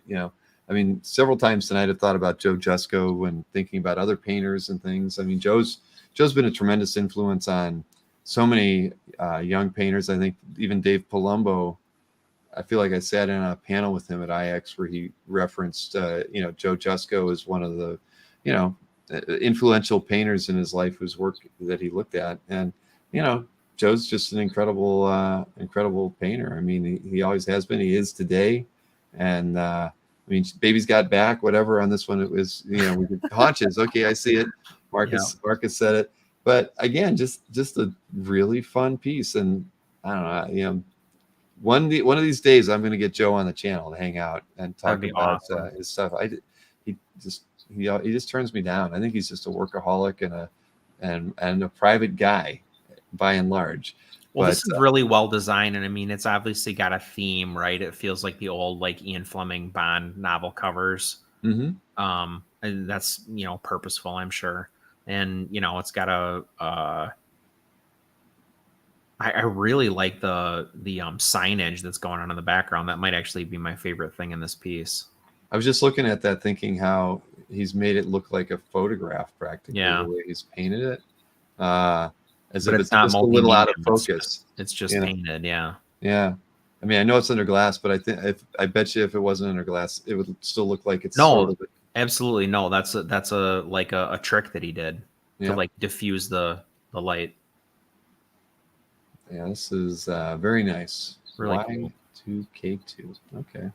Stay a little funky with his numbering there. But yeah, great piece. Paul Miotti just keeps adding great piece after great piece. Yeah. He was holding back on collection. Yeah. Yeah, definitely. So there you go. Those are my 10 picks and Chris's 10 picks. A lot of color in tonight's sets. I think we had to have at least had 11 or 12 color pieces in there, which is rare. And there was so much good artwork posted last week. I think about James had 5 Mignolas. Yes. One guy was like, boom, here's every Mike Mignola piece I own. And I was like, whoa. Uh-huh. There was I know, like I say, James had a great piece. There was a lot of really cool artwork added that, I mean, I could have probably picked 20 pieces and I would have felt like I still, cut out a lot of stuff. So anyways, yeah, it was tough. But that's a good thing. We've had a lot of good weeks. For the haters, I think there's going to be Mannix next week because I think there were like 4 Mannix pieces posted this week. So shut up, Marcus. Shut up, Jason. Well, we haven't had, when's the last time we had a Hembeck? Or have we ever had a Hembeck? I don't know. They're not complaining about that. I don't know. I don't think so. I don't think, because it'd be really hard to pick card art, but wasn't, no, you know what? There was actually, let me go, because remember, everybody knows I cheat, and I have that page in my admin to look at, like most commented, and it kind of applies a few other filters in there, but wasn't there a Hembeck? I swear there was like a Hembeck, there's like a Hulk recreation or cover recreation, something like that. Yeah, Jason did post a non-card art Hembeck this week. There we go. Jason was probably, look at that. There you go. So we could have picked that. But now, Jason, look, we have now shown it. It didn't get picked into the top 20, but there it is. There it is. It's not on screen. Oh, shoot. I'm sorry. I'm not looking at the screen. No sweat off my back. It's too late. Yeah, Jason's like, come on. There you go. How's that? Sorry, I was thumbing through the damn thing. It's too late, everybody. Special appearance by. Yes. There you go. Look at that, Jason. You should be happy. Give me the thumbs up. Jason, if you haven't hit the thumbs up on the show yet, you got to do it now. You owe us one thumb. Oh, man. But yeah, I think somebody posted some other interior page by Hembeck recently. Castro. Surprised Jason knows how to post on it. He has Mikhail do it. He calls Mikhail and bitches at him until he posts his art. Oh, man.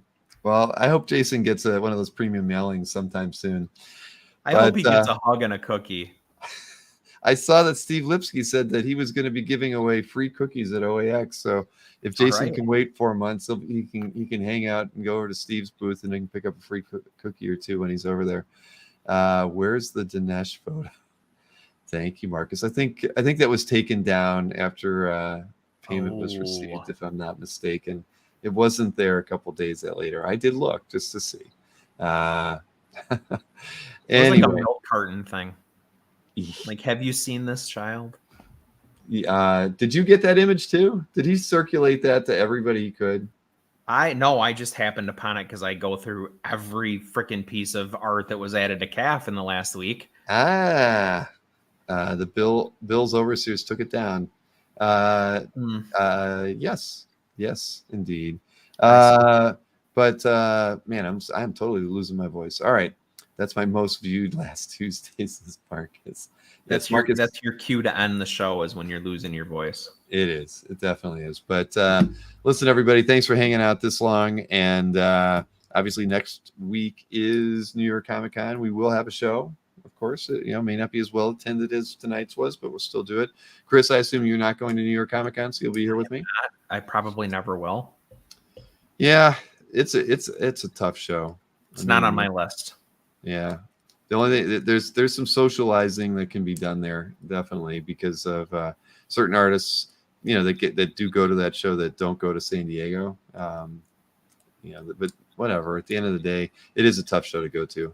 New York. I'll tell you, when I first started going, New York was pretty cheap to go to. The flights were cheap. I mean, from Cleveland anyway. I mean, you could get a flight for like $150 round trip. Oh wow, yeah. And even the hotels back then, and this would have back then, like when I first started going was probably around 2011, 2012, somewhere around in there. The hotels were rather affordable, but now it's like it's almost as bad as San Diego, and the flights suck now all around. Not into it. Nope. All right. Well, so we've got plenty of stuff going on next week. We have Sketchbook on Wednesday, as everybody remembers, and I've got a what was that? We got Anthony on Tuesday for his little pre-New Year Comic-Con thing. Monday I'm off. So I'll have a couple days off there. But we do have actually, before I forget, I'm sorry. Point of procedure for the Sketchbook show. Yeah. Are the Sketchbook submissions for James's show meant to be stuff that's not already in your calf?